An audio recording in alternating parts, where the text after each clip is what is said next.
عدي بلين عيني اتسقمكي تسقمنا اتراهوا غيره وانا بحبرك وين ركخي بالسلام نمعبالخي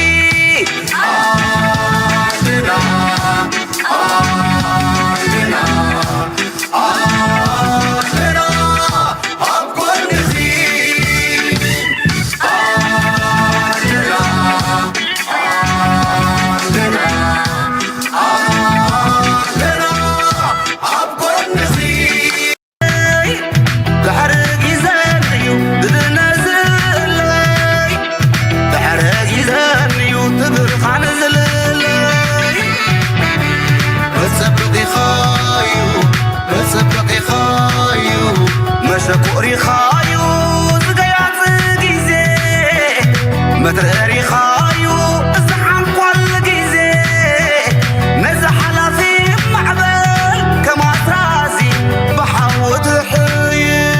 فرصة إترا بخبري تعبي إترا عراقات لا تغلي إترا عكاسنا مسوي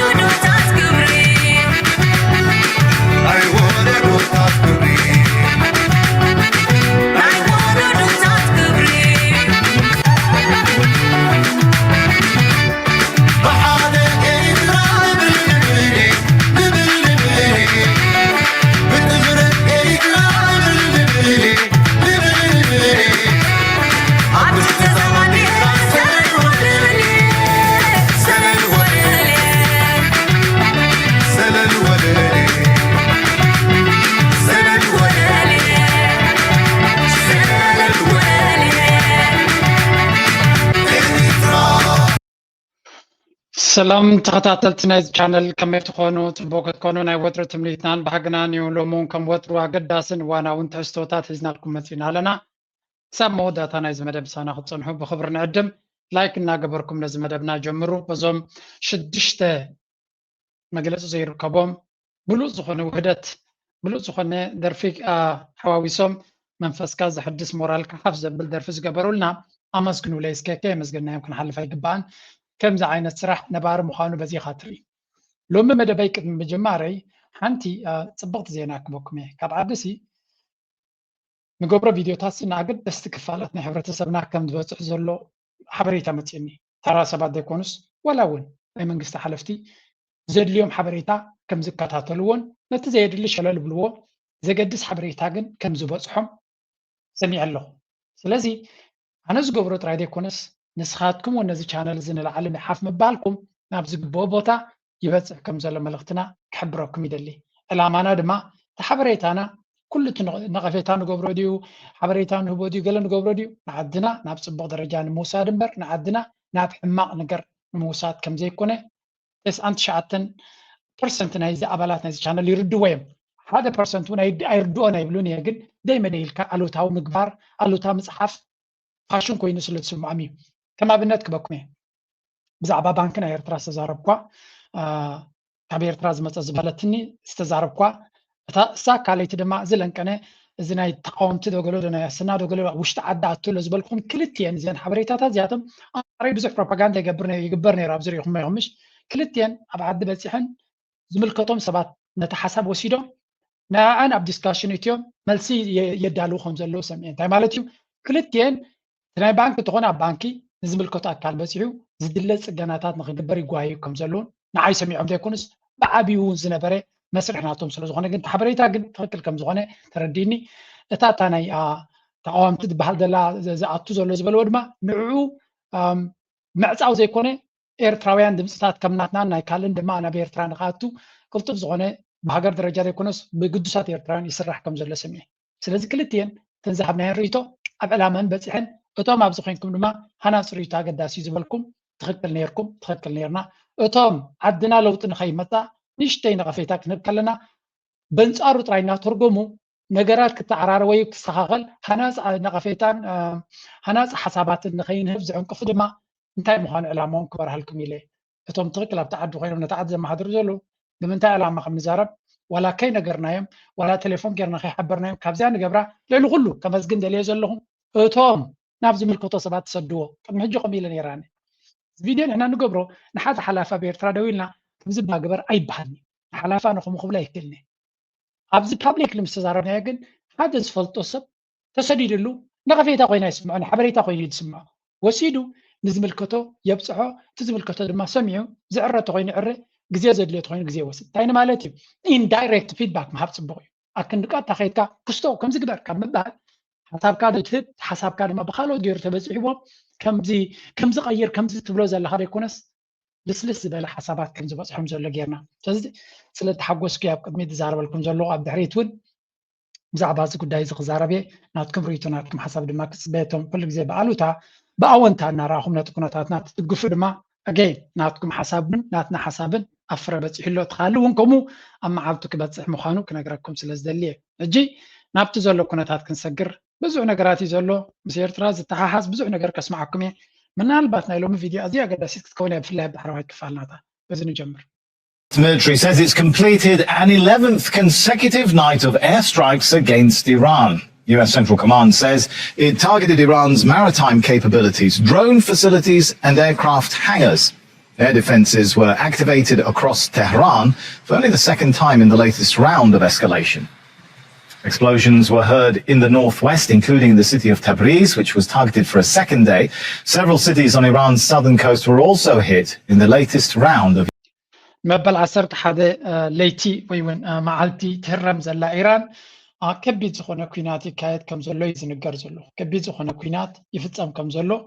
ኢና ንሰምዕ ዘለና እዚ እንታይ ማለት እዩ ኣሜሪካ ኣተኩሮናታ ዋላ እኳ ኣብ ምሉእ ሃገር ትሃርም ተላ ቀንዲ ኣተኩሮናታ ግን ኣብዚ ደቡባዊ ክፋል ገማግም ናይ ወሽመጥ ሕርሙዝ ንሓይሊ ባሕሪ ወይ እውን ነቲ ባሕሪ ናይ ምቁፅፃር ዓቕሚ ናይ ኢራን ንምድኻም ቡቅ ጌራ ድማ ወራር ከተካይድ መሬት ክትቋፀር ሰራዊታ ከተቀምጥ እንኳላይ ከም ዝፈተነት እዩ ዝንገር ዘሎ ኢትስ ክሬዚ ሰራዊታ ከተቀምጥ ከም ዝፈተነት ኣሜሪካ እዩ ዝንገር ዘሎ ከስማዓኩም እየ እንታይ ማለት እዩ እዚ እቲ ኩናት ኩሉ እዚ ኣሜሪካ ትገብሮ ዘላ ናይ ኣጋር ኩናት ክትገብር ትደሊ ከም ዘላ ተዋሓድነት ወሽመጥ ሕርሙዝ ክትቋፀሮን ሓይሊ ክትጥቀመሉን ትደሊ ከም ዘላ እዩ ዝንገር ዘሎ ኣልሸው እዩ ካልእ ዕላማ ከም ዘለዎም እውን ይንገር ኣሎ ክልቲአ ክነግረኩም መድሓር ከተሓሓዘልኩም እየ እዚያ እውን ስምዑለይ That the U.S. will soon bomb Iran's Pickaxe Mountain, and Secretary of War Pete Hegseth says he is confident the U.S. can complete the mission. We have the ability to destroy whatever is underneath Pickaxe Mountain. Senator, a lot of our capabilities are classified, but if anybody in the world can reach any options and trade-offs. Iran moved their nuclear centrifuges into the mountain last fall. Joining me now is retired Air Force Lieutenant. Coming on to talk about this morning. What's the significance of this Pickaxe Mountain? Why is this the most important target right now? Well, hey, thanks for having me on, by the way. I really appreciate that. I spent most of my career over in the Middle East. I came in 85. It's in ሕጂ እንታይ እዮም ዝብሉ ዘሎ መሲልኩም ሓደ ኢራን ኣሜሪካ ማሓፈሻ ኩሉ እቲ ዝብልዎ ዝነበሩ ኣብ መወዳእታ ምስ ሓቂ ክራፅም ከሎ ሓሶት ኮይኑ እዩ ዝፀንሕ ንኢራን ኣዳኺምና ኢና ነቲ ኒኩለር ደምሲስናዮ ኢና ነቲ ቦታታት እቲ ሓሲናዮም ጎዲእናዮ ኢና ዝብልዎ ዝነበሩ ሓሶት ኮይኑ ፀኒሑ ምክንያቱ ለንቀናይ ሓድሽ ስለያ ሓበሬታ ከም ዝገለፆ እቲ ደብዲብናን ኣፍሪስናዮን ዝበሉ ወታደራዊ ትሕቲ መሬት ዘሎ ወታደራዊ ማዓስከራት ናይ ኢራን ዘይተጠንከፈ ምዃኑን ነቲ ተዓፅዩ ዝነበረ መንገድታት ድማ ኢንጂነራት ናይ ኢራን ፀጊኖም ሞ ካብኡ ዝወፀ ሚሳይላት እዩ ድማ ነዚ ኩሉ ኣብ ጆርዳን ናብ ገለን ጥዋዊ ዓቢልና ዘሎ ዝብልዎ ዘሎ ሓደ በሉለይ ካልኣይ ነዚ ናይ ኒውክለር ቦታ ብብርቱዕ ሓሪምና ኣዳኺምናዮ ደምሲስናዮ ዝብልዎ ዝነበሩ ሓድሽ ሓበሬታ ከም ዝብሎ ዘሎ ስቲል ኩሉ ነገር ከም ዘሎን ኢራን ድማ ምንቅስቃሳት ክትገብር ጀሚራ ኣላ ኣብኡ ዝብል ዘረባ ተጠቂሞም ብፍላይ እዚ ፒክኣክስ ትብልዎ ዘለዉ ጎቦ ማለት እዩ ኣብ ትሕቲኡ ዘሎ እቲ ኒውክለር እንዲ ዝበሃል ዘሎ ነቲ ቦታ እቲ ይከታተልዎ ከም ዘለውን ሓድሽ ደብዳብ ከካይዱ ከም ዝኽእሉ እዮም ዝነገሩ ዘለዉ ብሓፈሻ እንታይ ኢና ንርኢ ዘለና እዚ እቲ ቦታታት ዝብልዎ ዘለዉ እንዳ ኣሜሪካ ብዙሕ ግዜ ትጀሃረሉ ምስ ግዜ ሓቂ ከም ዘይኮነ በዓላቶም የግህዱልና get into the military side of this and what's discussed at the classified level, but there's a reason that we probably didn't want to take it out early. There's probably radiation going to happen in there, and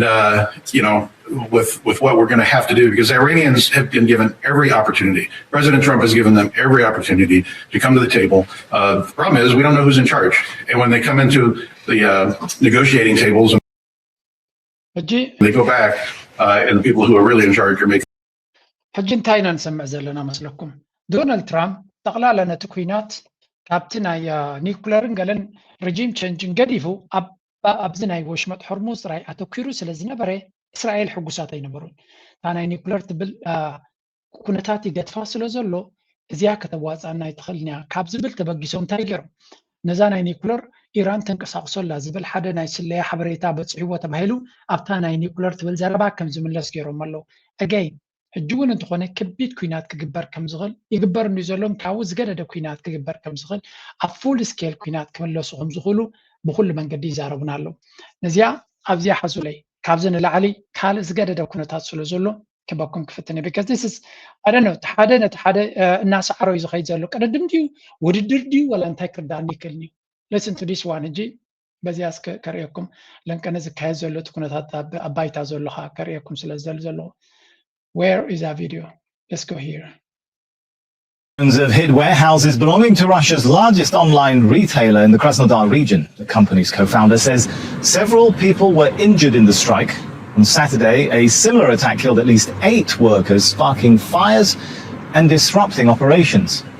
In Ukraine's President Volodymyr Zelensky has sacked the military's commander-in-chief, Alexander Syrsky. The move follows days of protests against the dismissal of Mikhailo Fedorov, the popular defense minister. And Fedorov had been credited with transforming the armed forces and leading a drive against corruption. But he had reportedly been at odds with Syrsky. Dmitry Medvedenko. እንታይ ትሰምዑ ኣለኹም ኣብዚ ክልተ ሓበሬታ ከስማዓኩም ስለ ዘለኹ እየ ነዚኣ ምኽውስኸልኩም ከተሓሓዘን ሽዑ Bring you more on our breaking news from Ukraine because President Zelensky has sacked the country's commander-in-chief, Alexander Syrsky. His dismissal comes just days after the removal of the popular defense minister, Mikhailo Fedorov, and that was a move that triggered street protests across Ukraine. Let's get more with our diplomatic correspondent Paul Adams, who's in Kiev. Paul. እንታይ ንሰማዕ ኣለና መሲልኩም ኩነታት ናይ ዩክሬንን ናይ ራሽያን ኣብ ኣዝዩ ሓደገኛ ደረጃ ከም ዘለዎን ሕጂ ድማ ናይ ዩክሬን ፕሬዚደንት ቮሎዲሚር ዘለንስኪ ነቲ ሓለቓ ስታፍ ናይ ሰራዊት ናቱ ጀነራል ሰርስኪ ዝበሃል ካብ ስርሑ ከም ዝሰጎጎ እዩ ዝንገር ዘሎ ኣቐድም ኣቢሉ ናይ ዲፈንስ ሚኒስተር ካብ ስልጣኑ ብምዝጓጎ እውን ዓብይ ክሪቲክ ዓብይ ተቃውሞ ተፈጢሩ ቀኒዩ ኣብ ልዕሊኡ ድማ ሕጂ ነቲ ሓለቓ ስታፍ ናይ ሰራዊት ቺፍ ኦፍ ስታፍ ናይቲ ሰራዊት ንዝኾነ ካብ ስርሑ ኣባሪርዎ ኣሎ ይበሃል ኣሎ ሕጂ እዚ ነገር እዚ ሓደ ነገር ኣብ ዩክሬን ብብዝሒ ዝዝረብ ተሎ ኮራፕሽን እዩ ዩክሬን ብብልሽውና ትፍለጥ ዓዲ እያ ዋላ ቅድሚ እዚ ኩናት ማለት እዩ ነዊሕ ባህሊ ናይ ብልሽውና ኣለዎ ፀገም ናይ ብልሽውና ነይርዎም እዩ ሕጂ ዝጀመረ ይኮን ካብ ቀደም እዚ ኩናት ካብ ዝጅምር እውን ብተደጋጋሚ ብልሽውና ኣብታ ዓዲ ይካየድ ከም ዘሎ እቲ ብልሽውና ድማ ብናይ ዩክሬን ዝግበር ዘየለ ዘይኮነ ብሙሉእ እቲ ምስኡ ዝሳተፍ ዘሎ ዋላ ካብ ኣሜሪካ እቲ ኣፅዋር ክኸይድ ከሉ ናበይ ይኸይድ እቲ ገንዘብ ናበይ ይኸይድ ዳርጋ ነዊሕ ሰራውር ዝኸደ ብልሽውና ይካየድ ከም ዘሎ እዩ ዝንገር ሕጂ እዚኦም ክልተ ተሰዊጎም ዘለዉ ኣንጻርቲ ብልሽውና ስራሕ ይሰርሑ ነይሮም ዝብል ዘረባ ንሰማዕ ኣለና ብውይይት ህዝቢ ሰላማዊ ሰልፊ ዝገብር ዘሎ ዘለንስኪ ቅድሚ ሕጂ ኣዝዩ ብህዝቢ ህቡብ ዝነበረ ብህዝቢ ደገፍ ዝነበሮ ብሰራዊት ድማ ዓብ ክብሪ ዝወሃቦ ዝነበረ ኢንፋክት ነቲ ሃገር ክመርሓውን ዝደልይዎ ዝነበሩ ጀነራል ሰሉሽኒ ዝበሃል ሓለቓ ስታፍ ናይ ሰራዊት ናይ ዩክሬን ዝነበረ ኣብ 22 ወርሒ 5 ኣቢሉ ኣብ 23 ሰር መስለኒ ኣብ ከቢድ ኩናት ከለው ሰጉግዎ ካብ ስርሑ ኣባሪርዎ እቲ ጀነራል እቲ እንታይ ይብል ነይሩ ኣብቲ እዋን እቲ እዚ ኩናት እዚ ክቕፅል ተኮይኑ 500,000 ወታደር ክወሃበኒ ኣለዎ 500,000 እንድሕር ካነ ንራሻ ክደፋ ይኽእል እየ እንተዘየለ ህዝቢ ምህላቕ ተደይ ኮይኑ እዚ ኩናት እዚ ትርጉም ዘለዎ ኩናት ኣይኮነን ኢሉ ነጊርዎ እሞኻ ዓብይ ተኣማንነትን ክብርን ዝነበሮ ጀነራል ነይሩ ዘለንስኪ ምስ ካልኦት ኣማኸርቱ ኮይኑ ነቲ ጀነራል ሰጉጎ እሞ ኣምባሳደር ዲባላ ገለ ገይሮም ኣብ ዩኬ ኣሎ መስለኒ whatever ኣብቲ እዋን እቲ ብዙሕ ሓጎስጎፅ ፍጢር ነይሩ ድሓር ግን እቲ ናይ ኤውሮጳ ካልኦት ኩላቶም ስለ ዝደለይዎ ነቲ ክእለ ስለ ዝደለይዎ እቲ ኩናት ክቕፅል ስለ ዝደለ ዝነበረ ነቲ ጀነራል ኣልዮ እሞ ነዚ ራሻ ኣብ ራሻ ዝተማሃረ ወታደር ማለት እዩ ቋንቋ ራሻ ዝዛረብ ጀነራል ሰርስኪ ሓለቓ ስታፍ ገይሮሞ ሕጂ ድማ ንዑ ኣልዩ ካልእ ሰብ ይቕይር ኣሎ ኣጋይ ብዙሕ ናዕቢ ይፈጥር ኣሎ እቲ ጉዳይ እቲ ኩናት ከቢድ ስለ ዘሎ ከምኡ ድማ እቲ ናይ ብልሽውና ፀገም ቀፃሊ ስለ ዝመላለስ ዘሎ ዘለንስኪ ንባዕሉ ኣብቲ ብልሽውና ዝተጨማለቐን ኣብቲ መንግስትናቱ ስራውድ ዝሰደደ ሲስተም ናይ ብልሽውና ከም ዘሎ እዩ ዝሕመ ብዝኾነ ኮይኑ ተሪፉ ንሱ ካብ ምርጫ ካብ ገለ እንተኣልዩ ይብልዎ ኣለው ንካልኦት ግን ከም ድሌቱ ከም ዝገብር ክኸውን ከሎ እንታይ ክፈጥር ከላ ኣብዚ እዋን እዚ ምስቲ ኩናት ከቢድ ኩናት ዝካየደሉ ዘሎ ኣስከኒሽተይ ንስማዕ እዮም ሓደ ካብቲ ኩነታት ናይ ዩክሬን ኣብ ጠልጠል ከም ዘሎ ዝነገር እዩ ግን ንሳቶም ድማ ናይ ኣፋን ዕርበታን ከቢድ መጥቃዕቲ ናብቲ ውሽጢ ይሰዱ ኣለዉ እዮም ናብ ውሽጢ መን ኢኻ ትብሎ ናብ ውሽጢ ዩክሬን ማለት እዩ ናብ ውሽጢ ራሽያ ሞስኮን ከባቢኡ ተሓሪሙ ከም ዘሎ ይነግረኩም ፀኒሑ Tell us more. What's the latest on this? Yeah, so this follows days of intense discussion and negotiation with President Zelensky, his chief advisors, and pretty much the entire top military brass. They were faced with an impossible situation, having sacked Minister Fedorov. That triggered days of protest, which carried on even until this evening, with people demanding, one, that he reinstate Mr. Fedorov, and two, that he get rid of the commander-in-chief, Alexander Syrsky. It did not seem at all clear until this evening what he was going to do, but he does appear to have bowed to that pressure. He has sacked General Syrsky and put in his place a new commander-in-chief, Mikhailo Drapati. He is much younger. He's in his 40s, much younger than General Syrsky, and he's also, crucially, thought to be quite a close friend of the ousted defense minister, Minister Fedorov. In his statement just a short time ago, President Zelensky heaped praise on General Syrsky. He said that he had been responsible. ከምትሪ ወዘለኹም of course ስልጣን ምቅያር ገለ መልሕ ማቕ ኣይኮነን ብመሰረቱ ግን ንባዕሉ ስቲ ፕሬዚደንት ክቅየር ብዙሓት ሰባት ዝደልይዎ ክነሱ ንነፍሱ ገዲፉ ንካልኦት ከም ድሌት ይገብር ምህላው ኣዛራቢ እዮም ዝብልዎ ዘለዉ ግን ኣፈሚ እዚ ኩነታት እዚ ናብ ካልእ ዳ ይኸይድ እምበር ስልጣን ሓደ ወፂኡ እቲ ሓደ ተሪፉ ክሳዕ ክንዱ ጭንቀት ክፈጥር ዝኽእል እዩ ኢና ክንዛረበለይ ንኽእል ኢና ይግዳስ እቲ ኩነታት ክሳዕ ክንደይ ሕልኽልኽ ዝበለ ምዃኑ ንምግንዛብ ጥራይ ከምፃልኩም ዝደሊ እቲ ኣርእስቲ ድማ ብዙሕ ዘረባ ፈጢሩላ ኣብ ኤሮጳ ነቲ ኩናት ናበይ ገጾም ይወስድዎ ኮኑ እውን ንባዕሉ ኣዛረባ ኣርእስቲ እዩ ዘሎ ስለዚ ናይ ራሽያ ናይ ዩክሬን This shake-up in Ukraine's military leadership since Russia's full-scale invasion of Ukraine. A shake-up designed to end what has also been one of the country's biggest political crises since the invasion. After days of street protests over last week's removal of the defense minister, President Volodymyr Zelensky sacking now the military's commander-in-chief. The more modernist, popular defense minister had been sacked after reported clashes between him and the more old-style commander-in-chief. Well, earlier I spoke to our Ukraine correspondent Gulliver Cragg, and I started by asking him if the changes now will be enough to placate the protesters. ብሓፈሻ ከም ትሪእዎ ዘለኹም ምናልባት እቲ ነዚ ሃለቓ ስታፍ ሞደርን ኣይኮነን ኦልድ ስታይል ገሌም ዝብልዎ ዘለዉ ነዚ ሓድሽ ናይ ድሮን ሲስተም ስንካልን ብኸምኡ ዝተማሃረ ኣይኮነን ኣብ ራሽያ ዝተማሃረ ስለ ዝኾነ እውን ጥርጠራታት ክህልዎም ይኽእል እዩ ዝብል ግምታት ኣለኒ ብሓፈሻ ኮይኑ ተሪፉ እቲ ኩነታት ናበይ ገፁ ክኸይድ እዩ እንታይ ክኸውን እዩ ንግዜ ዝግደፍ ኮይኑ ከቢድ ዝኾነ ጥርጥር ዘለዎ ሓያል ዝኾነ ኩናት ዳርጋ ኣብ ከቢድ ዝኾነ ኩነታት እዩ ዘሎ እዚ ሓንቲ ካብ ቅድመ ግንባር ኢሉ ዝቐድሓ ናይ ዶቸ ቬለ ዝነበረት ቪድዮ መክበክም ባጌርና ክንሰግሮ ኢና That drone that just took off behind me is headed to Russia. Only the commander knows where exactly. Before they get the official feedback, the intel, they look on Telegram to see whether these drones have reached their target.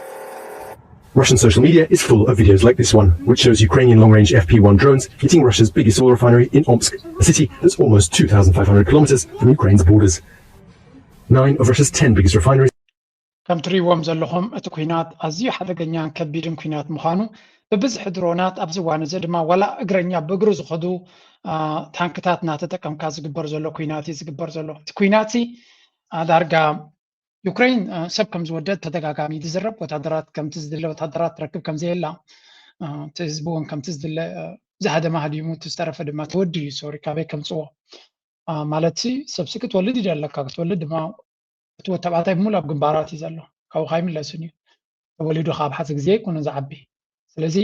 ሕፅረት ናይ ሰብ ከም ዘለዎ እዚ ሃገር ነዊሕ እዋን ተዘሪቡ እዩ ኣማይታ ሸዓት መንእሰያት እዮም ሃሊቆም ዘለዉ ስለዚ ሕጂ ናብ ቴክኖሎጂ ዘድሓበ ሞር ብቴክኖሎጂ ዝኾነ ውግእ ክገብሩ እዮም ዝፍትኑ ዘለዉ ኣይ ቲንክ ኣብ ዩክሬን ዝፍተን ዘሎ ዓውደ ኩናት ኩሉ ሰብ ክከታተሎ ዘለዎ ኮይኑ ይስማዓኒ ብፍላይ እቶም ኣብ ምክልኻል ዘለዉ ናይ ዓለም ምክንያቱ ፍሉይ መድረክ ናይ ኩናት እዩ ተበፂሒ ዘሎ ኤክስትሪም ሌቨል ኦፍ ቴክኖሎጂ ዩክሬን ሰብ ጎዲልዋ ስለ ዘሎ ይብለኩም ኣለዎ ኩሉ ዓይነት ብቴክኖሎጂ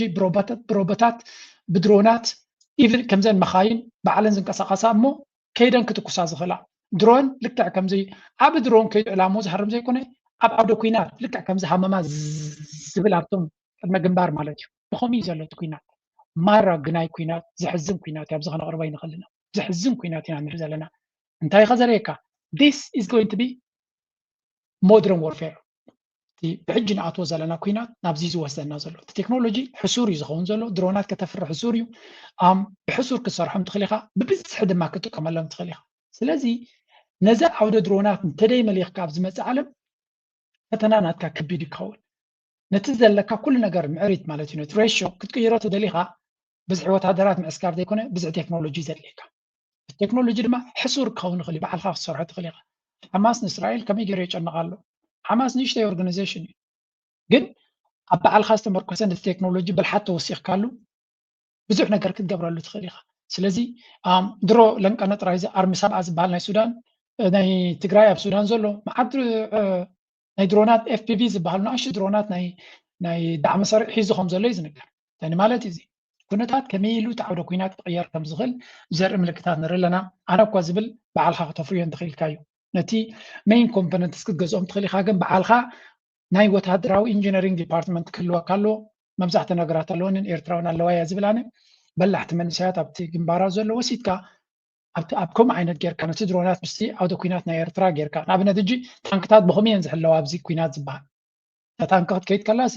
ወታደር ኣይኮነን ተቐልቂሉ ዝዋጋእ ድሮናት ተተኪማ እያ ትኸይዘን ሕጂ ዘማዕብልዎን ዘለዉ ስለዚ ብድሮናት እያ ድማ ትቃፀል ታንኪ ኣብ ኩናት ናይ ዩክሬን ኣብቲ መጀመርያ ገፅ ተራእየሱ ነይሩ ናይ 500 ድሮን ንናይ 50 ሚልዮን ታንኪ ኣጠቕ ተብላ ማለት እዩ ወይ እውን ናይ 2 ሚልዮን ናይ 10 ሚልዮን ታንኪ ድዩ ዋላ ናይ ገለ ኣጠቕ ተብሎ ስለዚ እዚ ዓውደ ኩናት እዚ ኣብዚ ብዛዕባ እዮም ዛረቡ ዘለዉ ክልቲኦም ሓይልታት ድማ ከቢድ ዝኾነ ናይ ድሮናት ቴክኖሎጂ ይጥቀሙ ከም ዘለውን ከቢድ ኩናት ይግበር ከም ዘለዎን እዩ ዝንገር ኣንሕና መቸም ነቲ ኩነታት ብዓቕምና ነቲ ኣብ ደገ ዘሎ ህዝብና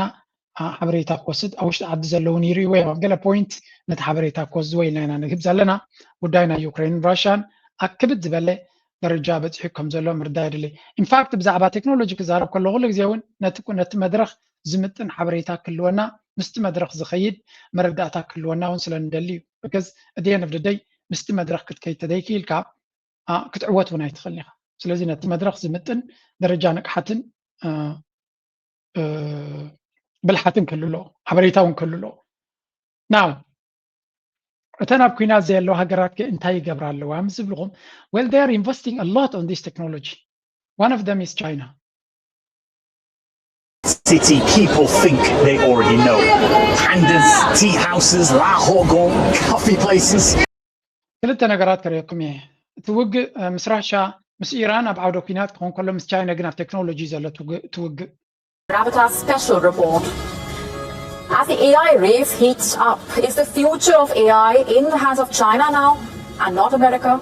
Chinese AI startup Moonshot is preparing for a Hong Kong stock market listing as early as the next 6 months following a major breakthrough with its latest AI model. Let's on Grow Computer share and this process suggests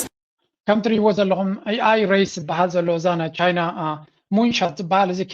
ኪሚ ቁፅሪ 2 ድዩ ዋላ 3 ዝብልዎ ከዓ ተኣምር ዝኾነ ውፅኢት ከምፅእ ስለ ዝጀመረ ንናይ ኣሜሪካ ከቢድ ዝኾነ ራዕዲ እቲ ኢሎም በጃኻ ዶናልድ ትራምፕ ነዘን ናይ ቻይና ካምፓኒታት እፀወልና ኣብ ዓድና ከምዚኣትዋ ግበረን ብምባል ክልምኑ ጀሚሮም ኣለዉ ምክንያቱ እዚ ናይ ቻይና ቴክኖሎጂ እንተመፅኡ ዓጠቕ ከብሎም ምዃኑ ቻይናውያን ግን ነቲ AI ኣብ ምንታይ እዮም ዝጥቀምሉ ዘለዉ ምዝብልኹም ናብ ሮቦታት እዮም ዝቕይርዎ ዘለዉ and this is going to be ንቻይና ዝያዳ ክዕውታ ዝኽእል ዝብልዎ እዚ እዩ ኦልሬዲ ናብ ሮቦት ዝቀይሮም ኣብ ህዝቢ ከገልግል ዝኽእል ንዝተፈላለየ እዮ ክሕግዝ ዝኽእል ሮቦት እንታይ እዩ ሮቦት ሓፂን እዩ ርእሲ ስለ ዘይብሉ ይፀገም እቲ AI ሕጂ ርእሲ ክኾነ ይኽእል እዩ ክሓስብ ከም ዝኽእል ንኩሉ ደቂ ሰባት ክገብርዎ ዝኽእል ክገብር ኣይክእልኒ ግን ንውሱን እዮ ሓሲቡ ኣስተውዒሉ ክገብር ከም ዝኽእል ገይሮም ትሬን ይገብርዎ ኣለዉ ስለዚ ኣብቲ መስርሕ ናይ ትሬኒንግ ከም ዘለዉ እዩ ዝንገር ኣብ ዝረአዮ ሕጂ Now, first up is embodied AI. This is Agibot. And just take a look at these robots. It is absolutely insane. I've never seen anything like it. But just look at the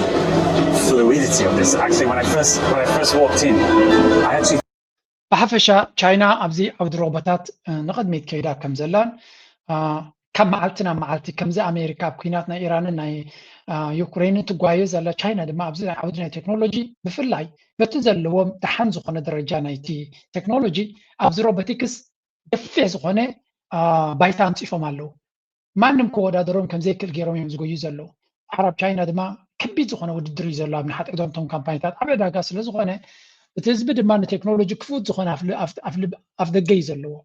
ስለዚህ ከም ትሪኦ ዘለኹም ቻይናውያን ቀልጢፎም እዮም ዝምዕብሉ ዘለዉ እዚ ሮቦታት እዚ ድማ ኣብ ሂወትካ ኣብ ሓፂር ግዜ ንዝተፈላለዩ ዕዮታት ክገብር ዝኽእል እዩ ሕርሻ በሎ ትማሊ ሕጂር ነይረ ኣሎ ማይ ግዜ ይረኸብ ኩሉን ከምፆ እምበር ፅርግያታት መኻይን ናይ ህንፃ መኻይን ብዘይ ኣውቲስታ ዝሰርሓ ኖርማል እዩ ኮይኑ ዘሎ ምንቅስቃሳት ናቱረይዎ ስለዚ ዳርጋ ብዙሕ ነገር ምንቅስቃሳት ክገብር ዝኽእል ዕዮ ናቱ ዝተወሰነ ዕዮ ብፅቡቅ ክሰርሕ ዝኽእል ዓይነት እዩ ትሪእዎ ዘለኹም ማለት እዩ ስለዚ ካብ ግዜ ናብ ግዜ እናማዕበለ እዮም ዝመፁ And what makes this robot interesting is that it's not just designed to look human, it is designed to understand, move, interact and work in real spaces. This is what people mean by embodied intelligence. AI no longer trapped inside a screen, but given a body that can move through the world, recognize its surroundings and complete physical tasks. So when you see the A3, you're not just looking at a robot, you are looking at AI stepping out of the computer and into reality. And one thing that I find quite interesting is when the robots are turned on and they squat down like this, they can indeed do the Chinese squat. ሓንቲ ለንቀነ ዝሰማዕኳ ክነግረኩም ከምዛ እንታውን ንኻልእ ግዜ ክጠቕመና እንታይ ዝብል ዘሎ መሲልኩም እቲ ኤኣይ ዝበሃል ንዝኾነ ሕቶ ክንደሊ ከለና ኤኣይ ከድና እንዲና ንሓቲ ዘለና እቲ ኤኣይ ኣብ ኮምፒውተራት ዝተቐመጠ ብልሒ ኮይኑ ኣሎ ክሳብ ሕጂ ቻይና ድማ ካብ ኮምፒውተራት ወሲዳ ነቲ ብልሒ ኣብዞም ሮቦታት ኢትያ ኣብ መዓልታዊ ንጥፈታት ናይ ደቂ ሰባት ኣብ ሂወት ደቂ ሰባት ኣበርክቶ ከም ዘለዎ ክትገብሮ እያ ትፍትን ዘላ የግዳስ ለንቀነ ሓንቲ ኤክስፐሪመንት ኣካይዶም ይስተረና ዘብል እዩ ኤኣይ ሲ እንታይ ኢሎም ነጊሮሞ መስለካ ኣብ ዝመፁ ዘሎ 2 ሰዓት ከነጥፋእካ ኢና ክድምሰስ ኢኻ ኢሎሞ እጆምሎም ኤክስፐሪመንት እዩ ነቲ ኤኣይ ሲ ኣብዘን ዝመፀ ዘሎ 2 ሰዓት ክንደምስሰካ ኢና ተዳሎም ዝበልዎ እንታይ ክገብር ጀሚሩ ነቶም ሰባት ከፈራርሆም ጀሚሩ እንታይ ኢሉ ኩሉ ምስጢርካ ዝፈልጦ ናብ ሶሻል ሚድያ ክዝርግሐ ኢልዎም ኢሎም ጉድ እኳ ኢና ረኺብና ዘለና እቲ ኤኣይ ሲ በዓሉ ሓሲቡ ሲ ነቲ ዘፈራርሆ ዘሎስ ተገምቲሉ ከፈራርህ ጀሚሩ ኢሎም ነፍሱ ዝኻለ ሽግር እዩ ነይሩ ስለዚ እዚ ዝገብርዎ ዘለዉ ቀደም ኣብ 2000 ኣቢሉ ዊል ስሚዝ ሓንቲ ኣይሮቦት ትብል ፊልሚ ሰሪሑ ነይሩ ትዝክርዋ ኮይንኩም እቶም ሮቦታሲ ሓደ ከባቶም ነቲ ትእዛዝ ኣብዩ ኣንጻር ሰባት ክዋጋእ ይፍትን እሞ መቸም ሮቦታሲ ኣብ ገለ ግዜ ክስልበጡና ከም ዝኽእሉ እያ ተርእታ ቪድዮ መራ ውሪት ቪድዮ እያ ክሳብ ሕጂ እውን ትረአያ ክገርመኩም እቲ ንሱ ዝገብሮ ቪድዮ ሎሚ ኣብ ሪያሊቲ ንሪኦ ኣለና ኣቐዲሞም እንዲኦም እቶም ሆሊውድ ዝገብሩ ዝበሃል ሎሚ ንሪኦም ኣለና ብኣርቲፊሻል ኢንቴሊጀንስ ፓወር ዝኾኑ and China is really falling ናይቲ ዝጎድላ ዘሎ ንኣብነት ብዙሓት ህፃናት ይውለዱ ኣለዉ ናብ ቻይና ህዝባ የንቆልቁል ኣሎ ንዝብል ናይ ስራሕ ፀገም ከጋጥማ ከም ዘይኮነ ብሙሉእ እቲ ናይ ስራሕ ኣብ ፋብሪካታት ሰራሕተኛ ፀገም ከም ዘየጋጥማ ብመሽንስ ጌራ ትትክኦ ኣላ ስለዚ ነቶም ዓበይቲ ሲኒየርስ ካ ነቶም ኣረግቶት ካ መለይ ሰብ ከይውሕዳ ድማ ሮቦታት ትሰርሓሎም ኣላ ብሓፈሻ ኣነ ዝገርመኒ እቲ ሰራሕተኛ ብማሽን ክትክኦ ትኽእል ኢኻ ነቶም ዓበይቲ ንሕክምና ብሮቦት ክትክኦ ትኽእል ኢኻ እቲ ትሰርሖ ዘለካ ንብረት ከመን እዩ ክገዝኦ ኣነ ሳያ ትገርመኒ ማለት ንሰብሲ ካብ ክስርሖ ከተውፅኦ ትኽእል ትኸውን ኢኻ ፀገም የብልካ ንሳ ክትገብሮ ትኽእል ኢኻ እቲ ሰብ ካብ ስርሑ ውፅኢኻ ድምስ ዘይብካዮ ኩሉ እቲ ትገብሮ ዘለካስ መን ይክገዝኣልካ so you will also face something ብሓፈሻ ነቶም ፖሊሲ ሜከርስ የጨንቆም እዚ ብሓፈሻ እቲ ናይ ኤኣይ ኣካይዳ ግን ኣብ ክምንታይ ደረጃ በፂሑ ከም ዘሎ ነግረ መንገድና ነዚ እውን እናዳሰስናዮ ክንከይድ ንደሊ ሓደ ብርቱዕ ዝኾነ ኩናት እዩ ዝካየድ ዘሎ መብዛሕትኡ ሰብ እንታይ ዝብል ናይ ቻይና ንብረትን ናይ ኣሜሪካ ንብረትን እኳ ሓደ ይኮነ ናይ ኤውሮጳ ንብረት እኳ ሓያል እዩ ገለገለ እዩ ዝብላካ ኢን ጀነራል ቻይናውያን ዝሰርሕዎ ዘለዉ ንብረት ንኣሜሪካ ኣብ ኩሉ ዓውዲ እዩ ዝሓልፎም ዘሎ look at this ዋং ዞং ሊው ዞং ሊ ዞং ቻይና ሲ እመኑና ይብሉኻን እዮም ክዳውንቲ ንኣብነት ሃይ ኳሊቲ ድዮም ዝሰርሑ ኣይሰርሑን ረይቦም ፃዕዳ ስረ እዩ ኮካን ተፈሲስዎ ኣኺልዎ እቲ ክዳንካ እንታይ ገብርዎ ኣለዎ እስከ ዝኾነ ይኹን ርስሓት ክሕዝ ዘይክእል ስረ ሰሪሕና ኣለና ኢሎም ከዓ የርዩኻ ስለዚ እቲ ኣድቨርታይዝመንት እቲ ዝበለፀ እንታይ ፅቡቅ ንብረት ተለካ ብኣፍካ ምዝራባ የድልየካን እዩ ሆሊውድ ኣክተር ምቁፃር የድልየካን እዩ just show me it is a good product ርግፅ ከምዚ ገይሮም በዚ ናይ ዳይሬክት ማርኬቲንግ እናገበሩ ብሶሻል ሚድያ ነቲ ንብረትናቶም ከመይ ከም ዝኾነ የርእዩኻ ስለዚ ሎሚ ኣብ ቻይና ዝፈሪ ዘሎ ንብረት ብዋጋ ጥራይ ኣይኮነን ሕሱር ኳሊቲ ናቱ ድማ ካብዚ ምዕቡል ዓለም ኣፀቢቑ እዩ ዝሓይሽ ኤሌክትሪክ ካርስ ናቶም ቴሌፎናት ናቶም ክዳውንቲ ናቶም ናይ ገዛ ኣቑሑት ናቶም you name it ኣብ ኩሉ ዓውዲ ላዕሊዮም መፅዮም ዘለዉ in the next 5-10 years ብነዊሕ ዶሚኔት ክገብርዎ እዮም ንዓለም ኣነ ዝረኣየኒ ዘሎ እንድሕርቲ ዓለም ካልእ መንገዲ ቀይሩ ገለ ክገብር ዘይክኢሉ ንቻይና ክትወዳደራ ኣዝዩ ከቢድ ይክኸውን ዝኾነ ንሕና ናይ ቻይና ፍሉይ ቲፌዞ ወይ ገለ ይኮናን ኩሎም ሓደ እዮም ንዓና ኣሜሪካ ሓደ ቻይና ሓደ ንዓና ምዘዋፅእ ጥራይ ክንሻርክ ኣለና ኢና ንብል ዘለና ብሓፈሻ ካብ ቻይና ክንመሃሮ ንኽእል ግን ብዙሕ ስለ ዘሎ ኣነ ኩሉ ግዜ ናይ ቻይና ነቲ ንእሽተይ ወለዶ ከርእዮ ዝደሊ ካብኦም ተማሂርና we need to adapt and move fast ንቐፅል ዕዳጋታት ከመይ ኣሎ Oil prices are at their highest levels since early June because of disruptions in the Strait of Hormuz. Brent crude is trading above $95 a barrel. And on the other side of the Arabian Peninsula, oil tankers made U-turns in the Red Sea after threats by Yemen's Ansarullah Houthis to target the Bab el-Mandeb Strait. Well, the strait links the Indian Ocean to the Mediterranean Sea by way of the Gulf of Aden. Rather, it links the Red Sea to the Gulf of Aden. At its narrowest point between Djibouti ከም ትሪእዎ ዘለኹም እዚ ናይ ከባቢና ጉዳይ ድማ ናይቲ ቀንዲ ሕመረት ናይቲ ዘሎ ፀገም ጉዳይ ኮይኑ ዘሎ እዩ ናይ ሑት እቲ ኣብ ባቤል መንደብ ዝግበር ዝነበረ ጉዳይ ብዓብዩ ንሱ ጥራይ ዘይኮነ ካብኡ ወፃኢቲ ኩናት ናበይ ገፁ ይኸይድ ከም ዘሎ ንምርኣይ እየ ዘምፃልኩ Yeah, that's a great question, Phil. One of the reasons that they did this is because there's a preponderance of American military forces in places like Kuwait, Jordan, and Bahrain. There are also some in the UAE, but there are some relationships that the Iranians have with the UAE and with Qatar, which also has a major U.S. military base. In fact, the largest Air Force base overseas is in Qatar. And the Iranians have decided at the moment not to attack those two areas because of those relationships and the fact that Qatar and the UAE are also working on mediation with Iran. ሕጂ እንታይ ኢና ንብል ዘለና ኢራን እንታይ ትገብራላ እቲ ዝግበረላ ዘሎ ንሰምዖ ኣለና ኢራን ከብግዲኣ እንታይ ትገብራላ ንዝብል ኢራን ብግዲኣ ብዙሕ ስጉምትታት ትወስድ ከም ዘላ ብፍላይ ነቲ ጆርዳን ዝበሃል ኩዌት ዝበሃል ባሕሬን ዝበሃል ኣበርቲዓ ትሃርሞም ኣላ ቀጠርን ዩኤኢን ግን ይህረመይ ኣለዋን ከምቲ ዝድልሕ እቲ ምክንያት ድማ ክልትየን ብውሽጢ ናተን ገይም ክፃወታ ጀሚረን ኣለዋ ቀጠር ዲፕሎማሲ ብምምራሕ ሰላም ከተውርስ ስለትፀር ዘላ ትረም የላን ኢማራት ድማ ብድሕሪ መጋረጃ ናይ በይናት ፋይዳ ገንዘብ ክኸፍል እየ ኣይትህረሙኒ ዝመስል ምክንያቱ ምስ ኢራን ዘተኣሳስር ብዙሕ ቁጠባዊ ሽርክነት ስለ ዘለዎም ኢማራት ስለዚ ኢማራት ብድሕሪ መጋረጃ እንታይ ትዛረብ ከም ዘላ ዝገይርዋና ግን ዘይትህረመሉ ዘላ ምክንያት ብቀዳማይ ነገር ጠራዕራዕ ገዲፎሞ ኣንፃር ኢራን ዝገብርዎ ዝነበሩ ተሃዲድን ገለን ትንውሕትም እያ ኮይና ካልኣይ ብድሕሪ መጋረጃ ወፂኡ ዝነበረ ሓበሬታ ካሕሳብ ክኸፍሉን ምስ ኢራን ሰላም ክገብሩ ከም ዝደልዩ ነጊሮም ኣለዉ ኣይትረሙና ተጋጊና ነርና ዝበልዎም ይመስሉ እየ ትብለኩም በርስቲል እቲ ኣሜሪካ ንኢማራት ደፊኡ ክጥቀመላ ይኽእሉ ኣይክእልን ካልኣርስ እዩ ተደጋጋሚ እዮም ዘጠንቅቑ ዘለዉ ኣሜሪካ ስጉምትናታ ተቐፂላ ንኢራን ንኢማራት እውን ክሓርምዋ ከም ዝኽእሉ እዮም ዝነግሩ ዘለዉ ናይ ስዑድ ዓረብ ዝተፈለየ መንገዲ ሒዙ ኣሎ ኣብቲ ዳሕረዋይ ክፋል ክርየ ናይ ስዑድ ዓረብ ሓድሽ ግንባር ናኾነ ዝመፅእ ዘሎ እዩ ብሓፈሻ እዚ ጉዳያት ንሪኦ ዘለና ክብድ ዝበለ እዩ ጆርዳን ዝበሃል ተቐንዲ ዝህረም ዘሎ እዩ ኩዌትን ጆርዳንን እተን ክልተ ብብርቱዕ ዝህረማ ዘለዋ እየን ባሕሬን ዝበሃል ካብ ቀደም እዩ ስለዚ ኣብዚ ጉዳይ እዚ እንታይ እዩ እቲ ኔክስት ሙቭ ንዝብል ብፍላይ እዚ ናይ ጆርዳን ጉዳይ እንታይ ክኸውን ክልተ ነገር ከርየኩም እየ ሓንቲ ብዚኣ ኣብዚኣ መስምዕዋ Here, and these are all also reports unconfirmed. That's a B-1 bomber. Unconfirmed. All this is unconfirmed. There's been a few stratotankers that took off an hour ago from the Romanian airport. So likely they've taken off to refuel the B-1 bomber on a mission. And there's some speculation that this would be, there's also a Boeing E-3 Sentry spy plane that took off from Saudi about about an hour and a half ago. So, and there's some talks about this potentially being the preparation for some sort of attack on Iran. Others saying that this could be an attack planned for Pickaxe Mountain. But the only thing with Pickaxe Mountain, a B-1 bomber won't be enough. You'll need a B-2 bomber, and there's an explanation here. Even a B-2 bomber, as you've explained, is not enough. The B-2 bombers are capable of carrying nuclear weapons as well as the GBU 57 MOPs. ስለዚህ እንታይም ዝብሉ ዘሎ ኣብዚ ስፔኩሌሽን እዮም ዛረቡ ዘለው ኣሜሪካ ፍሉይ መጥቃዕቲ ክትገብር ትዳሎ ከም ዘላ እዚ ድማ ኣይዶን እንታይ ዓይነት መጥቃዕቲ እዮም ክገብሩ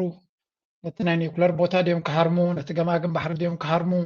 ሰራዊት ድዮም ክእትዉ ዝደልዩ ዘለው ፍሉይ ናይ ዓበይቲ ከበድቲ ቦምባታት ድዮም ክገብሩ ብዙሕ ዝረብ ነገራት ግን ዘይተፃረየ ሓበሬታ ከም ዘሎ እዮም ዝነግሩ ኣብዚያ እውን ሓንቲ ንእሽተይ attacked the nuclear facilities of Iran during the 12-day war on that last day.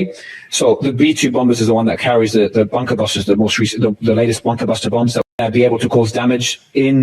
the P-7 bunker busters. Won't be enough to destroy the facilities because they're so deep underground. I mean, there are 100, at least, let's say at least 120. Some estimates 150 meters, maybe deeper. I know Alistair Crook, I think, has been in Pickaxe. It's so well fortified. It was built specifically to reduce and to protect against a nuclear blast. So go ahead, drop a nuke on it. ብሓፈሻ እቲ ናይ ኒውክለር ቦታ ኣንተበ ንዛረበሉ ዝነበርና ኢና ክሳብ 100 ሜትሮ ትሕቲ መሬት ከም ዘሎ ኣብቲ ጎቦታት ዝንገር ስለዚ ወላ ኒውክለራዊ መጥቃዕቲ እንተጌርካ እውን ክርከብ ክህረም ከም ዘይክእል ገይሮም እዮም ሰሪሖም እዮም ዝብሉ ዘለው እንታይ ዓይነት እዮም ቶም ኢራን ዝበሃሉ ኣነ ክርዳእኒ ከኣለን ኣሎ ግን ኣገይን እቲ ኩነታት ክሳዕ ክንደይ ከቢድ ከም ዘለዎን ክንዲ ምንታይ ኣብ ንሓትሕዶም ይጠማመቱ ከም ዘለውን ክንዲ ምንታይ ኣብ ምትህልላኻት እዮም ከም ዘለዎ ኢና ንርኢ ዘለና እዚ ምትህልላኽ እዚ እንታይ ክፈጥር እዩ መወዳእቱ እንታይ ክኸውን ኣበይ ጠጠው ክብል I don't know ግን ከም ንሪኦ ዘለና እቲ ጉዳይ ኣዝዩ ከቢድ እናኾነ ይኸይድ ከም ዘሎ እዮም ዝነግሩና ዘለዉ focus of the American attacks. And Rasul, Iranian officials are now vowing to take the conflict to the next level if the US goes on attacking Iran. What are they referring to? Well, indeed. So we are hearing such statements repeatedly, both from the political figures and the military officials here. So nowadays, particularly, these kind of statements have been intensified. Perhaps one of the reasons is that the United States, again and again, they're talking about an attack on the Pickaxe Mountain, that the American officials are claiming that that Iran has moved most of its centrifuges to that mountain. And now Iranians are saying that particularly if the United States attacks on our nuclear sites or facilities, then the answer is going to be quite harsh and they're going to take their attacks to the next level. So here, Iranians are talking about proportionality and the response to be in kind. So infrastructure for infrastructure. This is the policy that is adopted by Tehran. So እንታይ እዮም ዝብሉ ዘለዉ ብሓፈሻ ኢራን ክትረም ምዃና ኣሜሪካ ከቢድ መጥቃዕቲ ክትገብር ምዃና ስለትዛረብ ዘላ እንድሕሪ ከምኡ ክግበር ኮይኑ ንኣብነት ናይቲ ፒካክስ ማውንቴን ዝበሃል ንዑ ክትሃርሞ ነቲ ኒውክለር ዘሎ ቦታ ክትሃርሞ ኢላ ኣሜሪካ መደባት ተውፅን ኳልኩሌት ትገብር ከም ዘላን ስለ ዝርዩ ዘለዉ ኒውክለር ናትና እንተተንኪፉ ንሕና ድማ ብዙሕ ቦታታት ምስ ዝመጣጠን ክንሃርም ኢና እዮም ዝብሉ ዘለዉ እቲ ክንሃርም ኢና መባል ጥራይ ንካልኦት ክንምንታይ ጭንቀት ክፈጥር ዝኽእል ኣርእስቲ ምዃኑ ኣብ ከለኻ ክትግምቶ ትኽእል ኢኻ ስለዚ ከቢድ ዝኾነ ምፍጣጥ ተፈጢሩ ከም ዘሎን እቲ ኣብ ማዓስከራት ናይ ኣሜሪካ ዘለዎ ወታደራት ይኹን እተን ማዓስከራት እንጊደን ዘለዋ ሃገራት ይኹና ብዓብዩ ድማ ተተቕርፂ ንተተቕርፂ ስለ ዝኾነ ኣብ ኩዌት ኦልሬዲ 2 ግዜ ዲ 3 ግዜ ናይ ዲሳሊኔሽን ፕላንት ተሳሪሙ ከም ዘሎ ይነግሩ ኣለዉ ከምኡውን ፓወር ፕላንት ይረም ኣሎ ይብሉ ኣለዉ እተን ሃገራት ዓረብ ጠቕላላ ሓበሬታ ብላክ ኣውት ሓበሬታ ከምዘይ ወፅእ ገይረን ስለ ዘለዋ ኤግዛክትሊ እንታይ ዓይነት ዳመጅ ወርዳ ኣሎ እንታይ ዓይነት ዕንወት ወርዳ ኣሎ ኣይንገርን እዩ ዘሎ ግን ገምጋም ክትገብር ትኽእል ኢኻ ሙቐት ኣዝዩ ላዕሊ እዩ ዘሎ ኩነታት ኣየር ኣዝዩ ሕማቕ እዩ ዘሎ ወቅትና ትኸምኡ ስለ ዝኾነ ኣብ ልዕሊኡ ከምዚ ዓይነት ኣብ ልዕሊ ማይ ናይ ማይ ተቕርፂ ከምኡ ናይ ፀዓት ተቕርፂ ዝግበር ንኩሉ ህዝቢ ኣዝዩ ጎዳኢ ክኸውን ንግዳስ ንኣሜሪካ ደው ከብላ ዝኽእል ሓይሊ የለን ኣብዚ ንሪኦ ዘለና ስለዚ it's going to be very very sad እዚ እንድሕሪ ንቕድሚት ከይዶም ከምኡ ክገብሩ ጀሚሮም it's going to be bad ግን ሕማቕ ድማ ንኩሉ ይክኸውን ስለዚ እቲ ዝቕፅል ዘሎ ድማ እቲ ናይ ባቤል መንደብ እውን ኣካል ናቱ ስለ ዝኾነ እዩ ኣብዚ ሓደ ናይ ኣሜሪካ ዓብይ ሓላፊ ዝነበረ ንኣሜሪካ ክሳዕ ክንደይ ነቶም ወታደራት ኣሜሪካ ከመይ ሓደጋ ክህልዎም ከም ዝኽእል ይዛረብ All these bases being hit on a daily basis, all these satellite images of the amount of damage and obviously the casualties as well. Does that bother you? Yeah? Seeing all that. It does. I mean, many of us have been saying for a very long time that these bases, like they are past prime, like they are no longer tactically advantageous to us. And then we, like the opening salvos of the war, I mean, the Iranians just pick these things apart. And then, it seems like at times we're going back and we're reoccupying and we're rebuilding and we're investing more money in these bases. And it's so absurd. I mean, to build these bases in places that can be reached nowadays by drones and missiles, like any military professional that's recommending that, I just think should be laughed out of the room. I mean, we've been watching the Ukraine war now for years, and the rule there is basically if you're static, you're dead. If you're having to actually attack, you're at a serious disadvantage. But if you're having to defend ground and hold it, you're at a disadvantage. ጆኬንቲ እንታይ ዝብል ዘሎ ብሕፅር ዝበለ መሲልኩም እዚ ማዓስከራት ንሕና ጌርና ዘለና ፓስ ናይ ፕራይም ታይም ናቱ እዩ እንታይ ማለት እዩ ግዜኡ ዝሓለፈ ፋሽን እዩ እዚ ማዓስከራት ሒዝና ዘለና ብዙሕ ለውጢ ከምፃልካ ዝኽእል የለን ፀላኢ ብቐሊሉ ክረኽቦ ዝኽእልን ክጭፍጭፎ ዝኽእልን ቦታታት ኢና ንዛረብ ዘለና ስለዚ ንከምዚ ዓይነት ቦታ ሰሪሕና ናይ ዩክሬን ኩናት ናርኣና ዩክሬን ትገብሮ ዘላ ኩናት ናርኣና ከለና ነዚ ከም ብሓድሽ ፍንፅጉና ቢልዮናት ገንዘብ ከነጥፍ እንተኮይና ኣዝዩ ከቢድ ክኸውን እዩ ዝብል ዘሎ ስለዚ እዚ ማዓስከራት እዚ ንዓና ክንዕቅቦን ክንከናኸኖን ዘይንኽእል ስለዝኾነ ካብ ብሕጂ ሕሳብ ክግበረሉ ኣለዎ ንነዊሕ እዋን እውን ተዛሪብና ኢና እዩ ዝብል ንነዊሕ እዋን ከምዚ ዓይነት ማዓስከራት ናይ ኣሜሪካ ንሰራዊት ናታ ግዳይ ዝገብርን ቅልዑነት ዝፈጥርን እምበር ጥቕሚ ዘለዎ ኣይኮነን እንታይ ዳ ክትገብር ኣለዋ እንድሕሪልካ ምስተን ሃገራት ሽርክነት ብምግባር እተን ሃገራት ናትን ወታደራዊ ሓይሊ ገይረን ምስ ኣሜሪካ ግን ብምሕዝነት ክሰርሓ እምበር ኣሜሪካ ሰራዊታ ከተቐምጥን ንሰራዊታ ኣብኡ ከተቃልዕን ኣይግባኣን ምክንያቱ ምዚ ሕጂ ዘሎ ዘመናዊ ኩናት ክንከላኸሎም ስለዘይንኽእል ሓደጋ ንሰራዊትና ሓደጋ ስትራቴጂካዊ ሓደጋ ንዓና ኢና ንፈጥር ዘለና እዮም ዝብሉ ዘሎ again ኩሉ እዚ ንሰምዖ ዘለና እንታይ ዘርእየካ ኣሜሪካ ነገራት ከም ቀደም ከምዘየለ ኩሉ ነገር ክቋፀርዎ ከምዘይክእሉ ዘለውን ብኡ መንፅር ድማ ካብ ሕጂ ኣካይዳና ክንቀይር ኣለና ምክንያቱ ከም ቀደም ኩሉ ነገር ኣብ ኢድና ኣይኮነን ዘሎ ነገር ተቐይሩ ሕጂ ስለዚ ስለተቐየረ ነዚ ሓድሽ መድረክ ዝምጥን ኣካይዳ ክንፈጥር ክንክእል ኣለና እዮም ዝብሉ ዘሎ ትሩ ሓቂ እዩ እዚ ስለዚ እንታይ ክንገብር ኢና ሕጂ ኣብ ዞባና ብኸመይ ይፀልወና ኣሎ እዚ ኩናት እዚ ቀስ ብቐስ ዳርጋ ሎሚ ማዕረቲ ብሕርሙዝ ዝብልዎ ዘለዉ ባቤል መንደብ ድማ ማዕሩ ይጥቀስ ኣሎ ብመንፅር ድማ ኤርትራዊ ትጥቀስ ኣላ ናብኡ ክንቅፅል ኢና ፕሊስ ላይክ እናገበርኩም ቀፅሉ ላይክ ምግባር ኣይተቋርፁ ንቐፅል ሕጂ ኢትዮጵያ የገዛ የተፈጥሮ በሯን አሰብን በማጣቷ ብቻ በቀን ከ5 ሚሊዮን ዶላር በላይ በከንቱ ታወጣለች። አዎ በቀን ከ5 ሚሊዮን ዶላር በላይ። ይህን ጉዳይ ባጭሩ ልንገራችሁ። ተፈጥሮ ራሷ ስትሰራን ግዙፍ የኢትዮጵያ ተራራ ቁልቁል ተንከባሎ የሚያልፈው አሰብ ወደብ ላይ ነው። አፄ ሚኒሊክ ለንግስት ቪክቶሪያ እንደጻፉት እንዲሁም የቀይ ባህር አፋር ህዝብ ከኛ ጋር ያለው የደም ትስስር አሰብና ኢትዮጵያ የአንድ ሳንቲም ሁለት ገጽታዎች መሆናቸውን ይመሰክራል። ታዋቂ የኢኮኖሚ ምሁራን እንደሚሉት የባህር በር ከሌለ የጎረቤቶች እስረኛ ነን። በአሁኑ ወቅት ኢትዮጵያ በዓለም ትልቋ ወደብ አልባ ሀገር በመሆኗ በየዓመቱ እስከ 2 ቢሊዮን ዶላር ለወደብ ኪራይ ትከፍላለች። ይህ ነው የኑሮ ውድነቱ የሚያባብሰውና እድገታችንን የሚያዘገይብን። አሰብ ከኛ የምትርቀው በ65 ኪሎ ሜትር ብቻ ነው። አሰብ ለኢትዮጵያ የቅንጦት ጉዳይ ሳትሆን የህልውናዋ የብልጽግናዋና የስትንፋሷ ቁልፍ ናት። ታዲያ በዚህ ታሪካዊና የተፈጥሮ እውነት ላይ እናንተ ምን ታስባላችሁ? ሀሳባችሁን በኮሜንት ገለጹልን። ኢትዮጵያ የገዛ የተፈጥሮ በሯን አሰብን በማጣቷ ብቻ መቼም ብልጽግና ጥዕና ዘይብሉ እታ ሓደገኛ ትብል ቃልሲ ብትክክል ትገልጸ ኣይኮነት ክንምንታይ ነውራም ዝኾነ ስርዓት ከም ዝኾነ ኣብ ቀርኒ ኣፍሪቃ ተራእዩ ዘይፍለጥ ቅስቀሳ ናይ ኩናት ኢና ንርኢ ዘለና ተደኹም ኣለኹ 26 ዓመት ህወሓት ስልጣን ሒዙ ከሎ ብዘርከበ ፕሮፓጋንዳ ገይሩ ሉላዊ መሬት ናይ ኤርትራ ሉላዊ ኣፍ ደገ ባሕሪ ናይ ኤርትራ ይብፅዓኒ ኢሉ ጉዝጉዝ ኣይተረኣየ ዲፕሎማቲካሊ ብታሕቲ ታሕቲ ኩሉ ዝከኣለ ይገብር ነይሩ እዩ እዚ ሕጅስ ዝገብሮ ዘሎ ግን ህዝቢ ምስ ህዝቢ ዘባለ ፖለቲካ ንፖለቲካ ኣይኮነን ብልጽግና ኣነ ነግረኩም ኣለኹ ኣብ ገለ ፖይንት ኣነ ስለዝነገርኩም ዘይኮነስ ግምታት ናትና ኣብ ገለ ፖይንት ምስ ኤርትራ ክዕረቕ ክእል እዩ እዚ ሕጂ ዘርእይዎ ዘሎ ፅልኢ ወይ እውን ጥርጠራ ወይ እውን ሕማቕ ሓሳብን ሕማቕ ባህግን ልክዕ ከምዚ ክልተ ጎረባብቲ ኣለኻ ሓደ ሃብታም ስድራይት ሓደ ግን ድኻ መዓት ደቂ ዘለዎ እቲ ሃብታም ክልተ ቆልዑት ክልተን ከዓ ሓደ ወድን ሓደ ጓልን ወሊዱ ኣሎ ንበሎ መዓት ሃብቲ ግን ኣለዎ እቲ ሓደ ግን 12 ቆልዑ ወሊዱ ኣሎ 8 ኣወዳትን 4 ኣዋልድን ወሊዱ ኣሎ ንበሎ ድኻየ ግን ኩሉ ግዜ ነቶም ደቁ እዚ ሃብቲ ዝናትኩም እዩ ሓደ መዓልቲ ነቲ ሰብኣይ ተቐቲልኩሞ ሓደ መዓልቲ ከምዚ ተገይርኩም እንተይልዎም እንታይ ገብሩ ሓደ መዓልቲ ሕፅበቶ ኣእምሮ እንተገይሩሎ ሓደ መዓልቲ ነቲ ሰብኣይ ክቐትሎም ነቲ ጎረቤት ሃብቶም it happens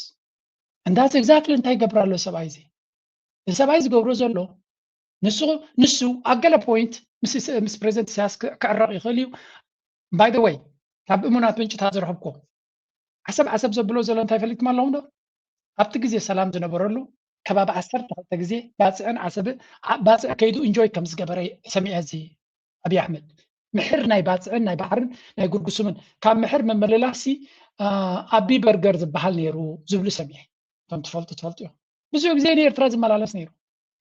ከይተረዶ ፍቅሪ ናይ ኤርትራ ከም ዝሕዝን ናይ ባሕር ከም ዝሕዞን ገይሮም እምበር እዚ ኣበይ ኢሎ ባሕሪ ኣበይ ርይዎ ወታደር ዝነበረ ኣብ ገለ ድኻይ ነይሩ መበቆሉ ካብ በሻሻ ዝተበገሰ ብዛዕባ ባሕሪ እውን ኣፍልጦ ይመሃለዎን ነይሩ ኪኖታ መፅሓፍ ዘንብቦ ግን ኣስተማቒርዎ ያገለ ስሱዕ ስለ ዝኾነ ግን ነቲ ዝረኸቦ ብሰላም ክረኽቦ ክንትስፍትን ብሓይሊ ክረኽቦ እየ ብዓመፅ ክረኽቦ እየ ንኤርትራ ካብ ውሽጣ ብዙሕ ግዜ ስለተመላለሰ ንሻዋን ገለን ስለ ዝኸደ ነዚኦም ሰባት እዚኣቶም ክስዕሮም ይኽእል እየ ዝብል ቫይረስ ይኣትይዎ ኣብ ርእሱ ከምዚ ድማ ሕማቕ ዓርኪ ሕማቕ መሓዛ ገዛኻ ክትሪኦ ከለኻ ዝምድና ትፈጥር ዘለካ ከይመስለካ ቤን ገይርኩም ዝበልዓካ ይዝግምግም ሓደ ግዜ መን ናብ ገዛኻ ትእቱ ምፍላጡን ኣገዳሲ ከም ሃገር ደረጃ ጥራይ ዘይኮኑ ከም ግለሰብ እየ ዝብል ቃል ዓለም ብዘይብሉ ንገዛኻ ኩሉ ሰብ ከተምፅኦ የብልካ ብፍላይ ድማ ኣብ ሓፂር ግዜ ዝፈለጥካዮ ሰብ ንገዛኻ ከተምፅኦ የብልካ ወይ ንገዛኺ ከተምፅእያ የብልካ ቢካዝ you don't know their true intention ካብ ልቦም እንታይ ድሌት ከም ዘለዎም ክትፈልጦም ኣይትኽእልና ትክክለኛ ድሌታቶምን ኩነታቶም ክሳብ ዘይበፅሕ ከየ ድማ ገዛኻን ፀጋታትካን ስድራኻን ኩሉ ነገርካን ከተሪኦም የብልካን ተሪኦም ሞ ካብኡ ተበጊሶም ቤን ከም ዘጥቅዑካ እውን ክፈልጡ እዮም ስለዚ ኣብታ ደገ ሻሂ ምስታይ ድያ ኣብታ ገለ ትራኸበላ ዲኻ ብኣታ ዝበለፀት እያ ኣብ ግለሰብ ኣብ ደረጃ ሰብ እየ ዝነገረኩም ዘለኹ ምክንያቱ እዚኦም መንእሰያት ቀዳይ ነገር ነቲ ሶሻል ሚድያ ተረዲኦ እየ ኢሉ እንዲ ብልፅግና መንእሰያት ህዝቢ ኢትዮጵያ ሱሳሚታዊት ድገለ 25 ዓመት እዩ መብዛሕትኡ ንእሽተይ እዩ ይሲ ኣብይ ኣሕመድ ኣብ ኩሉ ባዶ ክትብሎ ትኽእል ኢኻ ሓንቲ ነገር ግን ትርድኦ ነገር ኣላት ሶሻል ሚድያ ይርድኦ እዩ ስለምንታይ ዝበዝሕ ህዝቢ ኢትዮጵያ ዝበዝሕ ህዝቢ ኣፍሪቃ መንእሰይ እዩ መብዛሕትኡ መንእሰይ ህዝቢ ኣፍሪቃ ድማ ኣረግቶት ፖለቲከኛታት ኣይሰምዕን እዩ ንፖለቲከኛታት ክሰምዕ ኣይደልን እዩ ፅል ኣለዎ ንኣሽቱ መንእሰያት ክሰምዕ ይዘሊ ስለዚ ነዘን ኣዋልድ ከም ዝናገበረ ፅባቐ ወሲኹ ገለገለ መግለ ገይሩ they are trying to manipulate as much as they can ከታልሉስ ዘይገብርዎ ነገር የለን ተፀገም ግን ኣይሰልጦን እዩ ዘሎ ዝገበረ እንተገበረ ይሰልጦ የለን እምበር ዝፍትኖ ጥበባት ቀሊል ጥበብ ኣይኮነ ናይ ዶንት ቲንክ ኣብ ጥራይ ዝሓስቦ ዘሎ ብዙሕ ነዚ ኮፍ ኢሎም ነዚ ስትራቴጂ ናይ ብልፅግና ዝሕግዞ ብዙሓት እዮም ወረቅቶም ኣረግቶቱ ናይ ገደፈን ብኩሉ እየ ዝብለኩም ብኣረግቶት ዝገብሮ ዘለካ ንኸፅል ምክንያቱ ዝተቀናጀወ መጥቃዕቲ ኢና ንርኢ ዘለና listen to this one now ዶኩመንቶች አሉ በፖፑሌሽን አንጻር ሲታይ ኤርትራ በ2023 ዓመተ ምህረት ማክሲመም 3.5 ሚሊዮን ቢደርስ ደንከሊያ የሚባለው ዞን ውስጥ ያሉት አፋሮች ኤርትራውያን ደንከሊያ ብለው የሚጠሩት ከ3% በላይ አይበልጡም። ይህ እንግዲህ ምን ያህል እንደሆነ መገመት ይቻላል። ወራስ ኢትዮጵያ ውስጥ ያለው አፋር ፖፑሌሽኑ ከ2 ሚሊዮን እንደዚህ በላይ ነው። አፋር በመስመር ቀይ ባህርን እንዲያይ ተደርጎ ይኖራል። በስም አፋርማ እንዳታደርገው ካላችሁኝ ደግሞ እስከ ዛሬ ድረስ የዛሬ ዓመት ገደማ ድረስ አፋሮች በየሆነ ጊዜ ሱልጣን ሲመርጡ ከ2 ሚሊዮን እንደዚህ በላይ ነው። ሕጂ ከም ትሪእዎም ዘለኹም እዚ ሃገራዊ ቴሌቭዥን ተጓሓሒሉ ተቐናጅዩ ኤዲት ተገይሩ ተቐናቢሩ ፕሮፓጋንዳ ንምግባር ብልፅግና ዝደፍኦ ዘሎ እዩ ብሃገራዊ ቴሌቭዥን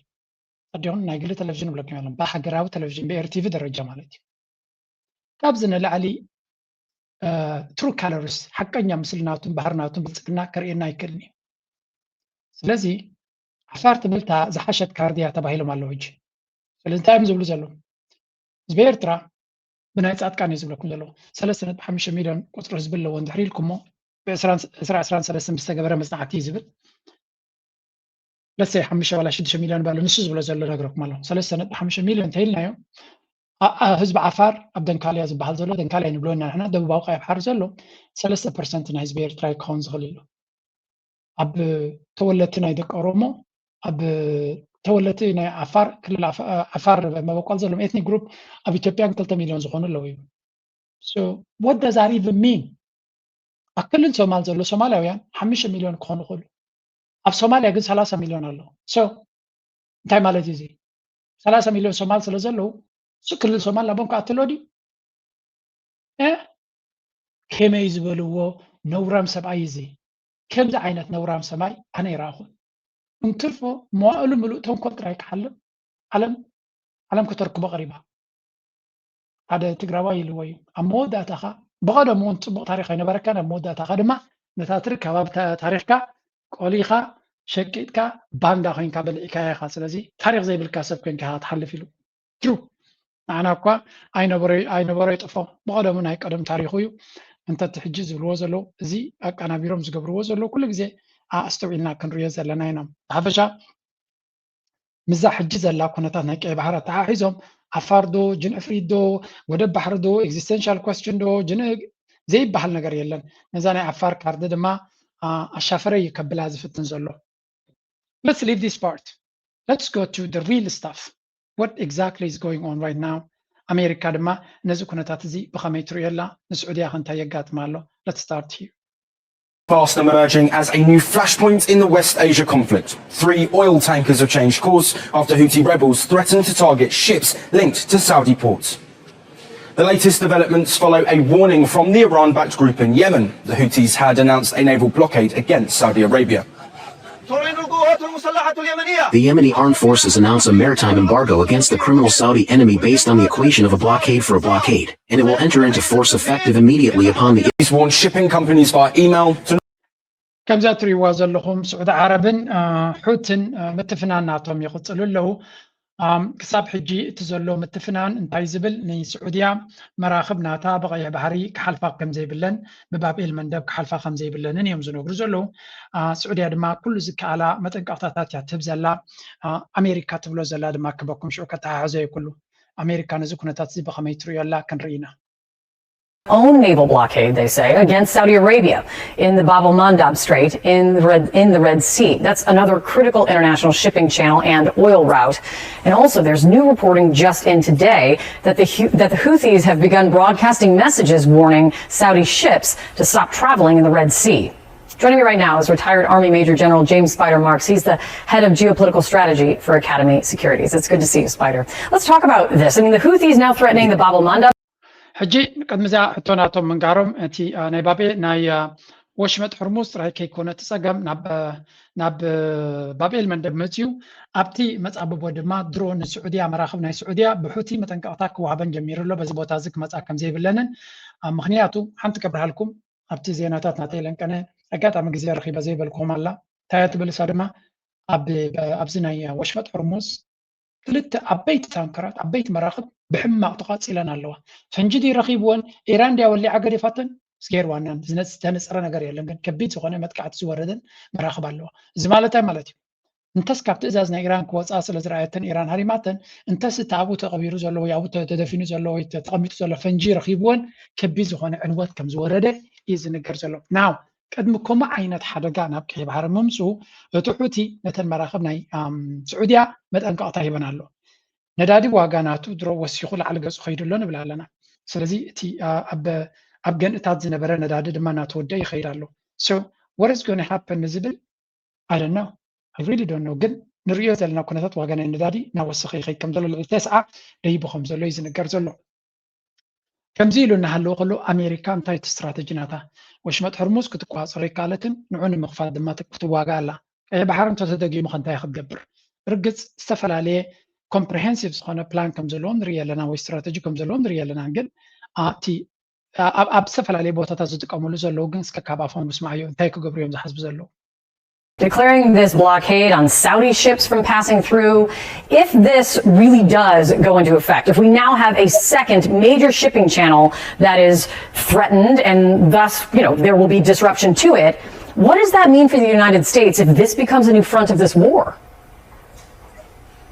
Well, it's been a front in the engagement with the Houthis in the past, as we realize. Also, bear in mind the Saudis, over the course of about a decade, tried to eliminate the Houthis without success. Many would say it's difficult to try to bomb an organization back into the 14th century when they're already in the 14th century. So the Houthis have had an opportunity to really establish themselves over time. They've been quiet, as you know, over the past 4 or 5 months as a result of epic fury and their ability to stay in touch with ሕጂ እንታይ እዮም ዝብሉ ዘለዉ መሲልኩም ኣሜሪካ እንታይ ስትራቴጂ ናታ እንድሕሪ ሑቲ መፅኡ ነዚ መንገዲ እዚ ክዓፅዎ ተጀሚሩ ሲ እንታይ ክግበር ዝኽእል እንታይ እቲ ሓሳብ ናይ ኣሜሪካ እንታይ ክትገብር ትኽእል ስዑድያ እንታይ ክትገብር ትኽእል ንዝብል መጀመርያ ነቲ ታሪክ ምፍላጡን ኣገዳሲ ይብላ ኣሎ ስዑድያን ምስ ካልኦት መሻርክታ ኮይና ነዚ ሑተ ዝበሃል ደብዲባ ንድሕሪት ክትመልሶ ፈቲናያ ግን اوريدي دحريت تعرف زلو اورجانيزيشن دحر قينو انت كتقبر تخل دبديب كان هريم كان دما كتطفو زي كان مخانو زرغاغسي حيل انت قينو انت تقبريو صاب حجي كالكوليت كقبري صنيو زبل زخونه يكون منقصاص زي قبره يصبي صنيو مدرخو يطمت صنيو تعدل كساب زدالوليو كطمت صنيو حجي ات مدرخ سلا تخفتلو مدقعت خغبرن سغمت كوسدن جميرو زلو كاب زيرو تبغيس يكونن نتكنታት ككتاتل صنيو سغمت دوس زلو يبلو بحفشا انتاينا نرزلنا زي كبابزي انتاي كفطر خل نزبل حوتي نت مدرخ تتقيمو امريكا نيران كتنبرك خاب زي تخللو درجه ويون حيال زخونه قلبتات في ابزلاتلو غزي نبعلو كابتو زلو صقمات وتيو حيلو كرن علاماتاتو بقلص مكرغاغص كفتنيو ابتز جبر اولا ديسكشن سنايت اولا دما كمتي حج نحوتي كم حدا قبرش برادو قالو ديلكا كتنااسو تخلي خاب كال غزي ابز حجن منقد كم زي تحلف بزي نغر زي ترغاغي كاتنقصاص كم زي تخل مسفلتكا غرادي خاطاليلو زغبو كبردي خاطبو ويس كم توتر امريكا تحسبو بحيل دي اكو قبره كتفتن نغزي زغدف وينو ازي غدايزي كبيت غداي كون كم زخل يم زنغر زلو امريكا انا بزحات كومنتيتورز بزحات كيلاتات بزحات تنتن تسمع له there is no plan there is no plan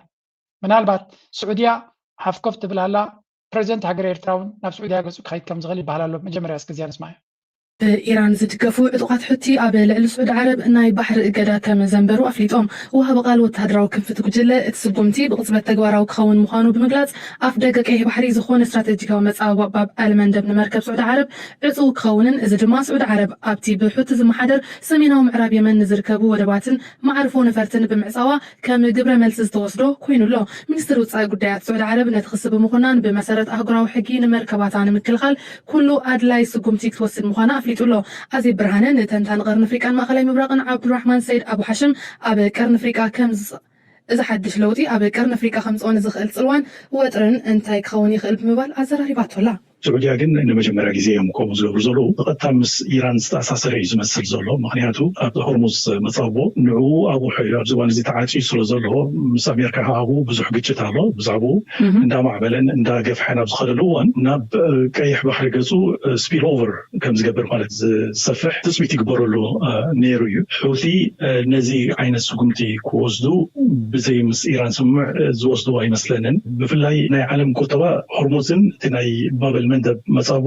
ዓብተራ ይዘሎ ኣብቲ ናይ ንግዲ መስመራት ይዝበሃል ስለዚ ስዑድያ ነቲ ናይ ሆርሙዝ መጻቦ ብኻልእ ወገን ኣቮይድ ንክገብሮ እንታይ ትገብር ነይራ እቲ ናታ ናይ ነዳድን ናይ ካልእን ሰደድን ቀረብን ብናይ ምዕራብ ስዑድያ ዘሎ ቀይሕ ባሕሪ ዘሎ ገማግም የንቡዕ ዝበሃል ወደብን ናይ ጅዳን ካልእን ወደባት እናተጠቀመት እያ ብወቅቲ እንቅስቃስ ሰኒሓ ነዚ ምንቅስቃስ እዚ እንድሕር ተዓጊትዋ ብፍላይ ካብ ምስ ኤዥያ ዝግበር ዝኾነ ዓይነት ናይ ንግዲ ርክብ ናይ ሰደድን ናይ ቀረብን ብዙሕ ሓስያ ክወርዶ ይኽእል እዩ ዓብ ፀቕጢ ኣብ ናይ ዓለም ቁጠባ كحجري كابت حجي أوريدي ترى يزولو نلعلي زيادة قبل السعودية تكونتات بتعمي أسقايو أبزن كنيات زينكا بزحنا دبلوماسياوي من قصاص ناي أمريكان ناي كبسن ناي إيرتران ناي صوماليان يكايرلو ناي السودان والمراحي ناي إيرترا ولت غيرلو يزولو مزون متأثر زولو غير مثلني بزولو هما مع بابلا بابي المندب عالم لخاوني دي وساني مسمريمو إذا حجز زولو معوالتاتك إيرتران أبي زوبا كرنا أفريكان كأنت عينك وتباو صعبينات ويتقاتك هالطريقة إيرترا تي أتاو صاينا إيرترا وحوجي سلازي أبو زلو منقسون بزحنا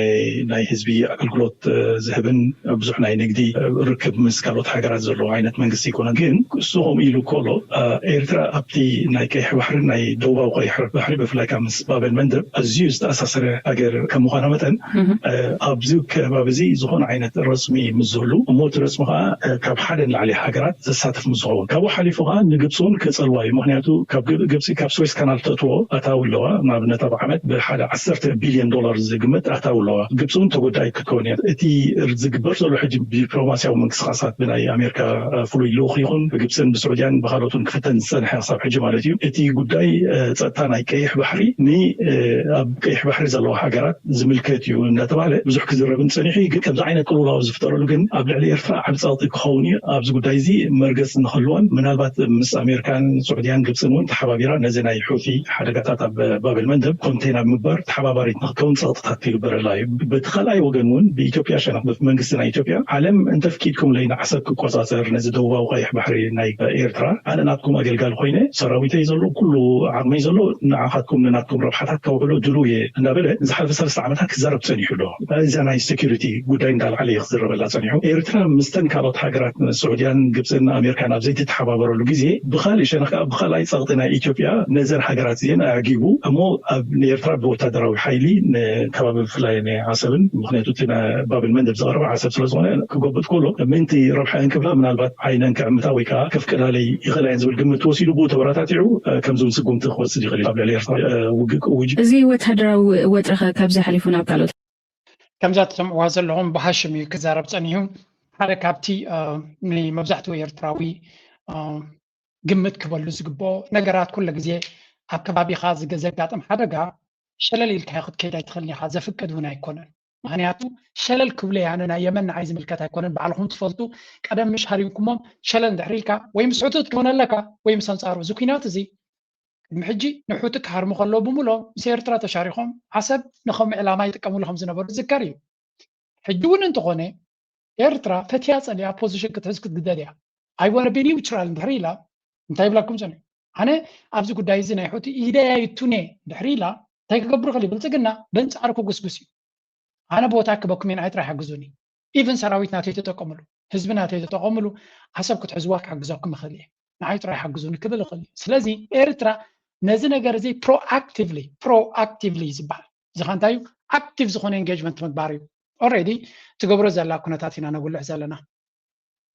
ኣብዚ እዚ ንሪኦ ዘለና ምዝ ከተተሓዘ ትኽእል ኢኻ ብቐሊል ዝበለ ብልፅግና ዝብሎ ዘሎ ከስማዓኩም እየ መሰረታዊ ዝተባሃለ ዲፕሎማስያዊ ስጉምታት ጀሚር ኣላ ልኡኽ ፕሬዚደንት ትራምፕ ንኣፍሪካን ሃገራት ዓረብን ማእሳር ፕሎስ ኣብ ዝሓለፈ ሰሙን ኣብ ግብፂ ካይሮ ዝገብሩ ኣኼባታትን ኣብ ቀልና ኣፍሪካን ቀይሕ ባሕሪ መሰረታዊ ለውጢ ንምምፃእ ዝዓለመ ምዃኑ ዲፕሎማስያዊ ምንጭታት ኣረድዮም ብሉስ ንቐንዲ ማሕዛር ፕሬዚደንት ሱዳን ጀነራል ዓብድልፈታሕ አልቡርሃን ዝኾና ካይሮን ኣስመራን ብሓደ ዘተራረብኑ ኮይኖም እቲ ሱዳናዊ ኣዛዚ ሰራዊትን ፕሬዚደንት ብኳድ ዝተዳለወ ሰነድ ስምምዕ ምቁራፅ ተፃብኦ ኣብ ሱዳን ኣብ ዝሓፀረ እዋን ክቕበል እዚኣ ትዝክርዋ ሓንቲ ካብኣተን እያ እዚ ጉዳይ እዚ ሕቲ ከምዚ ክገብር ካብ ዝበሃል ሓያለ መዓልትታት ገይሩ ነይሩ ስለዚ እዚ ኣብ ካይሮ ዝተገበረ ዝምድና ንጡፍ ዝኾነ ዲፕሎማሲ ነዚ ኩነታት እዚ ካውንተር ንምግባር እዩ እንታይ ማለት እዩ ኤርትራ ንኣሜሪካ ዊ ኣር ሬዲ ነቲ ናትና ግቡእ ክንገብር ኣፍኮርስ መጋበርያ ናትኩም ከይድና ናትኩም ኣጀንዳ ከነሳሲ ይኮነን ገማግም ባሕርና ውሑስ ናይ መጓዓዝያ ቦታ ንክኸውን ብዝከኣለና ንሕና ከነውሑሶ ንኽእል ኢና እዚ ማለት ግን ንሑቲ ሃሪምና ንሑቲ ከተውድኡ ክንሕግዘኩም ኢና ማለት ኣይኮነን ዝኾነ ኤርትራዊ ክርድኦ ዘለዎ እዚ ኤርትራ ትብሎ ዘላ ኣብዚ ጉዳይ እዚ ንሑቲ ክትገብርዎ ትኽእሉ ኣጀንዳታት ንሕና ከነሳስየልኩም ኢና ዝብል ዘረባ ኣይኮነን እዚ እንታይ ማለት እዩ ኤርትራ ነቲ ገማግም ባሕሪ ናታ ነቲ ዘሎ ሓደጋ ኣብ ገማግማ ዘሎ ንዑ ንምውሓስ መስመር ናይ መጓዓዝያ ውሑስ ንክኸውን ንዘድሊ ኣበርክቶ ኩሉ ክንሕግዝ ኢና ትብል ዘላ ኤርትራ ስለዚ ንዚ ድማ ብቀደሙ እውን ቅድመ ይኹም ትሬትስ ፎሩም ከነቕውም ከለና ኣብ ቀይሕ ባሕሪ ዝፍጠር ሓደጋታት ኣብኡ ዘለና ሃገራት ኢና ተመያይጥና ንፈትሖ ዘለና ኣብዚኣ ንፅርቲ ክትከውን ዘለዋ መጀመርያ ኣብ መንጎ ሕቲን ስዑድያን ዘሎ ኩነታት ቨሪ ክሊር ኣይኮነን ዘሎ ሕቲ ክሳብ ሕጂ ምፍርራ ሓሊፉ እምበር ንስዑድያ ክብድልን ክሃርምን ከምዝኽእል ኩሉ ሰብ ይድፈልጥ ግን ይገብሮ የለን ስለዚ ሕቲ ንባዕሉ ጥንቃቐ ዝመልኦ ምፍርራ እዩ ዝገብር ዘሎ ከም ብዙሓት ግምግምዎ ዘለዉ ኣነ እውን ካብ ዘንብቦ ዘለኹ ኢራን ኣብ ከቢድ ፈተና ኣትያ ስለ ዘላ ንኣሜሪካ ትገብሮ ዘላ ሓደጋ ጠጠው ከተብሎ እንድሕሪ ኮይና ብወሽመጥ ሕርሙዝ ጥራይ ጠጠው ከተብላ ይትኽእልና ኮላይ ብቀይሕ ባሕሪ ክትሕዛ ክትክእል ኣለዋ ስለዚ እዚ ናይ ቀይሕ ባሕሪ ዝግበር ዘሎ ንስዑድያ ሓውስና ፈራርሃካ እምበር ንስዑድያ ብቐጥታ መጥቃዕቲ ክገብሩላ መደብ ዘለዎም ኣይመስለኒ ስለዚ ሓደ ዘይነፀረ ድራማ ስዑድያ ድማ መንጎ ክልተ ጎቦታት ተቐርቂራ ስለ ዘላ በቲ ሓደ እስራኤልን ኣሜሪካን ብሕማቕ ዓይኒ ይጥምትዋ ኣለዉ ንሪኦ ኣለና ኣሜሪካ እኳ ሕጂ ሓይሽ ለምከና ፅዋር ሸይጥላ ኣሎ ስለዚ ካይን ኦፍ ኣብ ፅቡቕ ምርድዳእ ዝበፅሑ ይመስሉ ግን እቲ እስራኤል ዝበሃል ንስዑድያ ኣብዚ ኩሉ ኩናት ከይተተንከፈት ወይ እውን ብዙሓት ሓደጋ ዝወፅእ ስለ ዘላ ኣብቲ ዞባ ድማ ኣዝዩ ሓያልን ፀላውን ሃገር ስለ ዝኾነ መሊሱ ክሕይል ስለ ዝኽእል ኢማራት ግን ብግምጣሉ ከቢድ ሓደጋ ወሪድዎ ስለ ዘሎ ሕጉስ ኣይኮነን ዘሎ ስዑድያ ድማ ኣብዚ ሕጂ ነዛ መስመር እዚያ ንኸይትዕፀወላ ዝከኣላ ኩሉ ክትገብር እያ ብርግፅ እቲ መስመር እቲ ተተዓፅዩ ስዑድያ እንጌራ ተዓፅዩ ማለት ኣይኮነን ክሳብ እቲ ወደብ ናይ ያንብዕ ዝብልዎ ዘሎ ዘይተዓፀወ ጅዳ ክሳብ ዘይተዓፀወ ወላ ኮሊሉ ዝሽየጥ ነዳዲ እቲ ናይ ምኹላል ዋጋ መን እዩ ዝኸፍሎ ተንዲ ገዛ ዘለዎ ሃገራት እዮም ክኸፍሎ እምበር ስዑድያ ኣይኮነን ስለ ስዑድያ ስቲል መክሰባ ክህልዋ እዩ ولا كلل يلك خبرت خونة ندادي ستيل توم كجزوز دليو من البات ندادي ناتات رئيس لزي لكن كاب كالغ جزول زخولو عدلات ترخيبهم كجتفوا خلي moral of the story is إذا نجرزي أزيو استحلال خير إيرترا ما أبزو قدايزي نتوف دبلوماسي مقبار كدلياي من البات نحكي إنه تونجزي خم قد فينا جن أبزو نكال زربالو ናብ ስዑድ ዓረብ ክበፅሕ ከም ዝኾነ ተገሊጹ ዕጡቓት ሕቲ ኣብ ክሕቢ ሓረ ድሕሪ ዝጀመርዎ ሓድሽ ናይ ምዕፃው ስጉምቲ ነቲ ኣብ ውሽመት ሕርሙዝ ዝፀንሐ ወጥሪ ማእዘን ከም ዝለወጠሉ ዝሕበር ዘሎ ኮይኑ ብፍላይ ኣብ ልዕሊ መራኸብ ስዑድ ዓረብ ዝገብርዎ ዘሎ ተፃባው ሓድሽ ፖለቲካውን ወተሃደራዊ ምዕራፍ ይኸፍት ከም ዘሎ ተገሊጹ ብመሰረት ካብ ስዑድ እጂ ሓደ ኣብ ሶሻል ሚድያ ክዘውር ዝረኣናዮ ፕሬዚደንት ኢሳያስ ናብ ስዑድያ ክገይሽ ከም ዝኽእል ይበሃል ኣሎ ብዕድመ ናይ ንጉስ ናይ ስዑድያ ናብ ስዑድያ ክገይሽ ከም ዝኽእል ፕሬዚደንት ሃገር ኤርትራ እዩ ዝንገር ዘሎ ዘገርም ክኸውን ኣይክእልኒ እቲ ኩነታት እንታይ ክብሉ ግን ሰሚዐ why is Eritrea doing this ኣብ ከምዚ ሓደ ሰብ እንታይ ክብል እንታይ ኢሉ ፅሒፍ ርአየ ኣብ ሶሻል ሚድያ ወይ ዛ ተዓልያ ሰበብ ዝበሃል ሽግር እኮ ሽግር ረኺብና ከምዚ ዓይነት ምትፍናን ንዘሎሲ እንታይ ክገብር ሕጂ ናብ ስዑድያ ዝግበር ዘሎ እቲ መገሻ እንታይ ያድልዮ ንስዑድያ ዝግበር መገሻ ኣብዚ እዋን እዚ ኢሉ ዝፀሓፈ ሰብ ርአየ ነይረ but in reality ኣብ ግዜ ሽግሮም ደው ተደይልካዮም ኣብ ግዜ ሽግርካ ከመን ደው ክብለልካ ኩሉ ግዜ ኣብ ዲፕሎማሲ እንታይ ዘድልየካ ኤርትራን ስዑድያን ክልተ ሓደ ዓይነት ሃገር ኣይኮነን ስዑድያ ሃብታም ሃገር ምዃኑ እዩ ዝንገር ሃብታም ሃገር ስለ ዝኾነ ወይ ገንዘብ ዘለዎ ሃገር ፋይናንሲየር እዩ ዝበሃል ስለዚ ኣብ ግዜ ሽግሩ ምስ ደው ተደይልካ ልካ ከም ዝትርኦ ከም ኖርማል ዕርክነት ማለት እዩ ንሓደ ሰብ ኣብ ግዜ ሽግሩ ደው ተደይልካ ኣብ ግዜ ፅቡቕካ ኣብ ግዜ ፅቡቕ ዝክረካ ይክልኒ ካልእ ንጎረባብትኻ ኣብ ግዜ ሽግሮም ደው ተደይልካ ኣብ ግዜ ሽግርካ ደው ክብሉልካ እውን ኣይክፅበዮምን ኢኻ ናው ከም ኤርትራዊ እንታይ ክትብለኒ ኢኻ ኣብ ሽግርና ማስ ደው ዝበልውልና እንዲኻ ክትብለኒ ይርዳእኒ ኣይፊል እዩ ይርዳእኒ ከምኡ ክትብል ከለኻ ኣብ ግዜ ሽግርናሲ መን ደው ኢልልና ክትብለኒ ኢኻ ደው ዝበሉልና ኮይኑ እውን ኣይስማዓንን ሓቂ ምስኦም ኣለኹ ባ ግን the game is different ኣብዚ ሕጂ ኤርትራ ተስፋ ናይ ፅቡቕ ዲፕሎማሲን ፅቡቕ ሽርክነታትን ኣለዋ ስለዚ ናይ ኤርትራ ፕሬዚደንት ንስዑድያ ከምዚ እዋን ከይዱ ምሳዕ ዲፕሎማሲ ምግባር ሓደገኛ ኮይኑ ኣይስማዓንን ወላ ሓደጋ እንተለውን sometimes it's worth it ምክንያቱ we really need ሓቀኛ መሓዙት ክንረክብ ክንክእል ኣለና ሓቀኛ መሓዙት ድማ ኣብ ግዜ ሽግር ምሳቶም ብትገብሮ ኤርትራ ናብ ኩናት ናብ ሕውቲ ክትኣቱ ይብል ኣለኹ ስዑድያ ንበዓል ኣብቲ ኩናት ክትኣቱ ደሊ ኣላ ስለዚ let's be clear ኣብዚ ስለዚ ኤርትራ ኣብዚ እዋን እዚ ብልፅግና ዝገብሮ ዘሎ ሪኢኹም እዮም ለንቀነ ኣብ ግዜ ሓዊ ከሎኒ ኢማራት ከይድ እዩ ለንቀነ ድማ ቀጠር ኣቡዲ ገለ ሓውዲ ወላ እቲ ናይ ቀደም መራሒ ናይ ቀጠር ምስ ሞተ ኣብዚያ ሽግር ዘላ ጥሪ ኢሉ ከይዱ ኣብቲ ቀብሪ ኣብቲ ሓዘን በፂሑ ነይሩ እቲ ናይ ብልፅግና መራሒ እዞም ነገራት እዚኣቶም ኣገደስቲ እዮም ምክንያቱ ሰባት ኣብ ግዜ ሽግሮም ትመፅኦም እንዳይትመፅኦም እዞም መራሕቲ ሰባት እዮም ኣብ ግዜ ሽግሮምን ፀበቦም ትመፅኦም ተለካ ኣባኻ ዘሎ መጣወምታ ይፈላለዩ ስለዚ ኣብ ከምዚ ዓይነት ክሪቲካል ግዜ ምስ መሓዛኻ ደው ምባል ዓብ ትርጉም እዩ ዘለዎ ስለዚ ኤርትራ ኣብ ከምዚ ሽግር ከሎ ወላ እቲ ስዑድያ ዝበሃል ሓውሲ ከቢድ ዝኾነ መድረክ ከሎ ናይ ኤርትራ ፕሬዚደንት ናውን ተኸይዱ ኣቲንክ ፅቡቕ እዩ ንሱዳን ዝኸደ እውን ከምኢና ኢልና ኣብ ግዜ ሽግሮም ኣብ ጎኖም ደው ተኢልካዩ እቲ ዝበለፀ ሰላምን ምሕዝነትን ዝረአየ ስለዚ again እንተገይርዎ ፕሬዚደንት ኢሳያስ it would be ፅቡቕ ሓሳብ እየ ዝብሎ ኣነ ብዘይቃል ዓለም ፅቡቕ ሓሳብ እዩ sometimes you have to take risks ሪስክ እውን ምውሳድ ኣገዳሲ እዩ ንዓኻ ካልኩሌት ዝኾነ ሪስክ ዝዋካ ነገር ኣብ ኣገዳሲ መድረክ ምውሳድ ትኽክል እዩ ኣብ ከምዚ ኩነታት ናይ ባሕሪ ኣቶ ክቡር ሓውና ዳንኤል ተኽላይ ሓንቲ ኣገዳሲት ኣርቲክል ፅሒፍ ኣሎ ብዙሓት ብልፅግና ንኣይ ታግ ስለ ዝገበረኒ ክልተ ኣርቲክል እስከስማዓኩም እያ ኣብዚ ሓንቲ መን ከም ዝፀሓፋት ኣርቲክል ኣይረኣኽዋን ኣለኹ ግን ኤርትራ እንታይ ኢሎም እዮም ፅሒፎም ዘሎ መስለካ ናይ ቀርኒ ኣፍሪቃ ፖለቲካሲ መን እዩ ዝዝውሮ ዘሎ ዝብል እዩ ክልተ ኣርቲክል ይሰከረየኩም ኣልጀዚራ ናይ ኣልጀዚራ ኣርቲክልን መጀመርያ ግን ብናይ ሓውና ዳንኤል ተኽላይ ወኪል ፅምዶ ዓለም ለኻዊ ወኪል ናይ ፅምዶ ሓንቲ ፅቡቕቲ ኣርቲክል ፅሒፍ ኣሎ እንታይ ብላ ኣሎ Can Eritrea build a maritime economy without Ethiopia? So that article is ABEX post ስለ ዝገበረ የመስግኖ ስለዚ በዚያ የመስግኖ ABEX ግበሮ ኢለ ሪኮመንድ ገይረሉ ነይረ and he did that and I'm happy for it. ንዓይ ካታክ ስለ ዝገበረኒ መስለኒ ዓት ኮሜንትስ መፂና ለብልፅግና ቆለጭ ኣቢላቶም ምክንያቱ ኣብዚ ቻነል እዚ ንዛረበሉ እዩ ኤርትራ ካብ ብልፅግናን ካብ ኢትዮጵያን ወፃኢ ካልእ ቁጠባ ካልእ ናይ ባሕሪ ቁጠባ ክትሃንፅ ትኽእል ዶ ዝብል ሕቶ ወሲዱ ብዛዕባ ጽቡቕ ዝኾነ ኣናሊሲስ ክገብር ተራእዩ እንታይ ኢሉ ኣናላይዝ ዝገብር ዘሎ ዳኒ ቆለጭ ዘብሎም ድማ ጽቡቕ ነጥብታት ስለ ዘለዎ እዩ ሓደ Eritrea's maritime potential often framed as dependent on Ethiopia's cargo. The article argues Eritrea can build a diversified maritime economy. So, it's a perception, ወይ እውን ተሓሳብ ወይ assumption ግምታት ዝወሃቦ ወደባትና ኤርትራ ብዘይ ኢትዮጵያ ትርጉም የብሉን ዝብል ዘረባ ኣይኮነን ኢትዮጵያውያን ዓብ ክፋል ናይ ኤርትራ ኣይኮምን ዝብላካ ካብ ኢትዮጵያ ወፃኢ እኮ ይከኣልን ኤርትራ ሓመድ ክዕደ ሓመድ ብላዕ ይከኣል እንታ ኮይኑ ዘይከኣል ኤርትራ ንበይና ሃገር ክትኮን ኣይትኽእልን ኣብ ኢትዮጵያ ግን ክትፅጋዕ ኣለዋ ኣነ ብፍላይ ዝመፅእ ወለዶ ዝኾነ ፖለቲከኛ ናብ ኢትዮጵያ ገፁ ፅሩይ ዝኾነ መርገፂ ተዘይብሉ ኤርትራውያን ክድግፎ እውን ክመርፅ ኣይኮንኩን ናይ ሕጂ ዘለና መራሕቲ ናቶም ታሪካዊ መረዳእታ ኣለዎም ናቶም ኣመፃፅኣ ኣለዎም I cannot question that. In fact, exactly ኣብ ኢትዮጵያ ዘለዎም ስትራቴጂ እውን ስለዘይፈለጥክዎ ክዛረብ ኣይክእልኒ ምክንያቱ ኢትዮጵያ ዝበልና ሓደጋ እዩ ንሓዋር እውን ሓደጋ ክኸውን ዝኽእል እዩ ስለዚ ብፍላይ ቁጠባ ናይ ኤርትራ ካብ ኢትዮጵያ ዝተነፀለ ክኸውን ኣለዎ ከምኡ ዝመስል ኣሎ ሰዓት ናቶም ገብሩ ደሊሎ ሕርሻ ናቶም ክገብሩ ኣለዎ ኢንፋክት IMF ወርልድ ባንክን IMFን ኣብ 9345 ንመንግስቲ ኤርትራ ብተደጋጋሚ እንታይ ብልዎ ነይሮም መስለኩም ሕርሻ ክትገብሩ ኣይትኽእሉን እዮም ንስኹም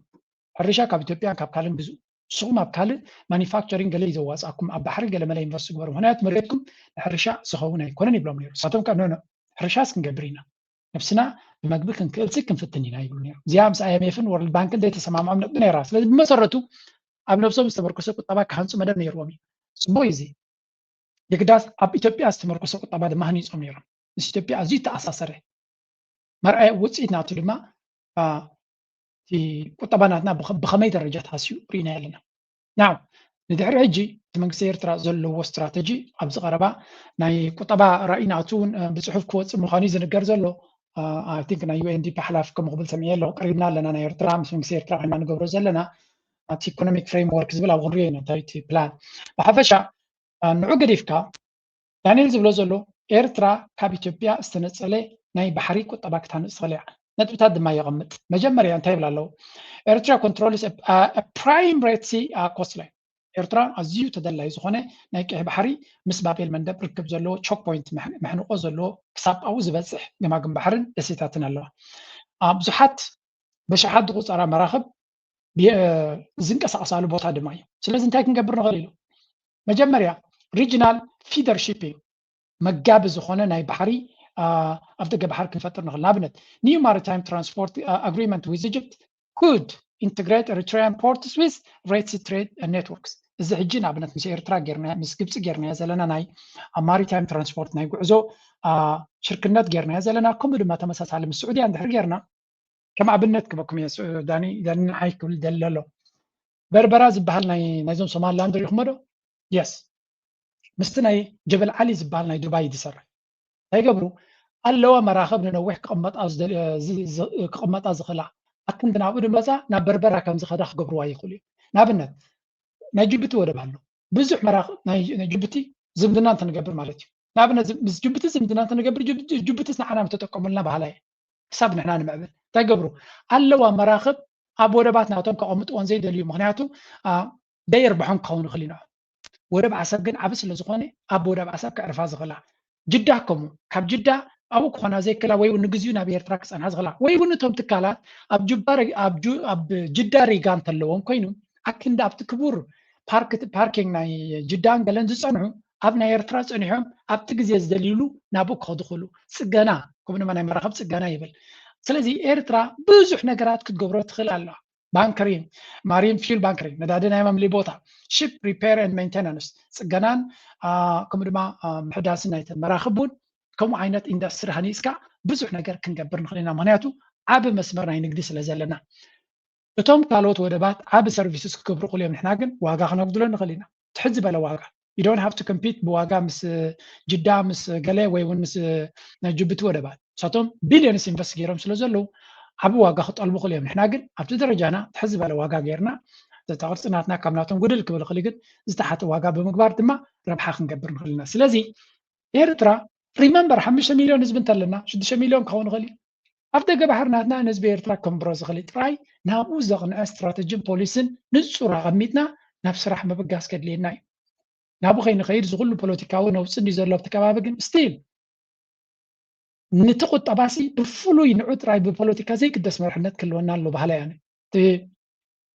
بريزنت سياس ولا برايم مينستر ديو ولا في بي دي خاغيركا نقطبات راي زتكر كم زنا مال تشاينا ولا برايم مينستر غيركا كم زنا السودان ون برايم مينستر نقطبات راي نيرترا كال نجر بالسودان تايزمدنا لنا بو بوليتيكا قالو زي قدسو نقطبات راي زتكر قطا كن مس بريزنت ركب زلو انت زغبر نيرو تهاجرسي قال نجر انترا انت كل نجر ابيدنا بريزنت اندحر قينو تي بريزنتسي كما حسب يعني 4 ساعات يزلو 4 ساعات بت السودان ناي متنقال السودان قداي اندحر يزو بزنا بلصقنا نقوم شيتن نبير تراخ ور زغل بتناي جبتي بتناي كورس ابتتي زلو 7 سرح يلو نبل يالنا ان جنرال زلنا بوتاسي كبيد بوتا لذي نزي كونتات زاناي دانيال ارتيكل كيت كمان بابا سبستاكي غير وازلو ندان دما كم وترو ممزغان كلينايو ships repair and maintenance institutional development around ports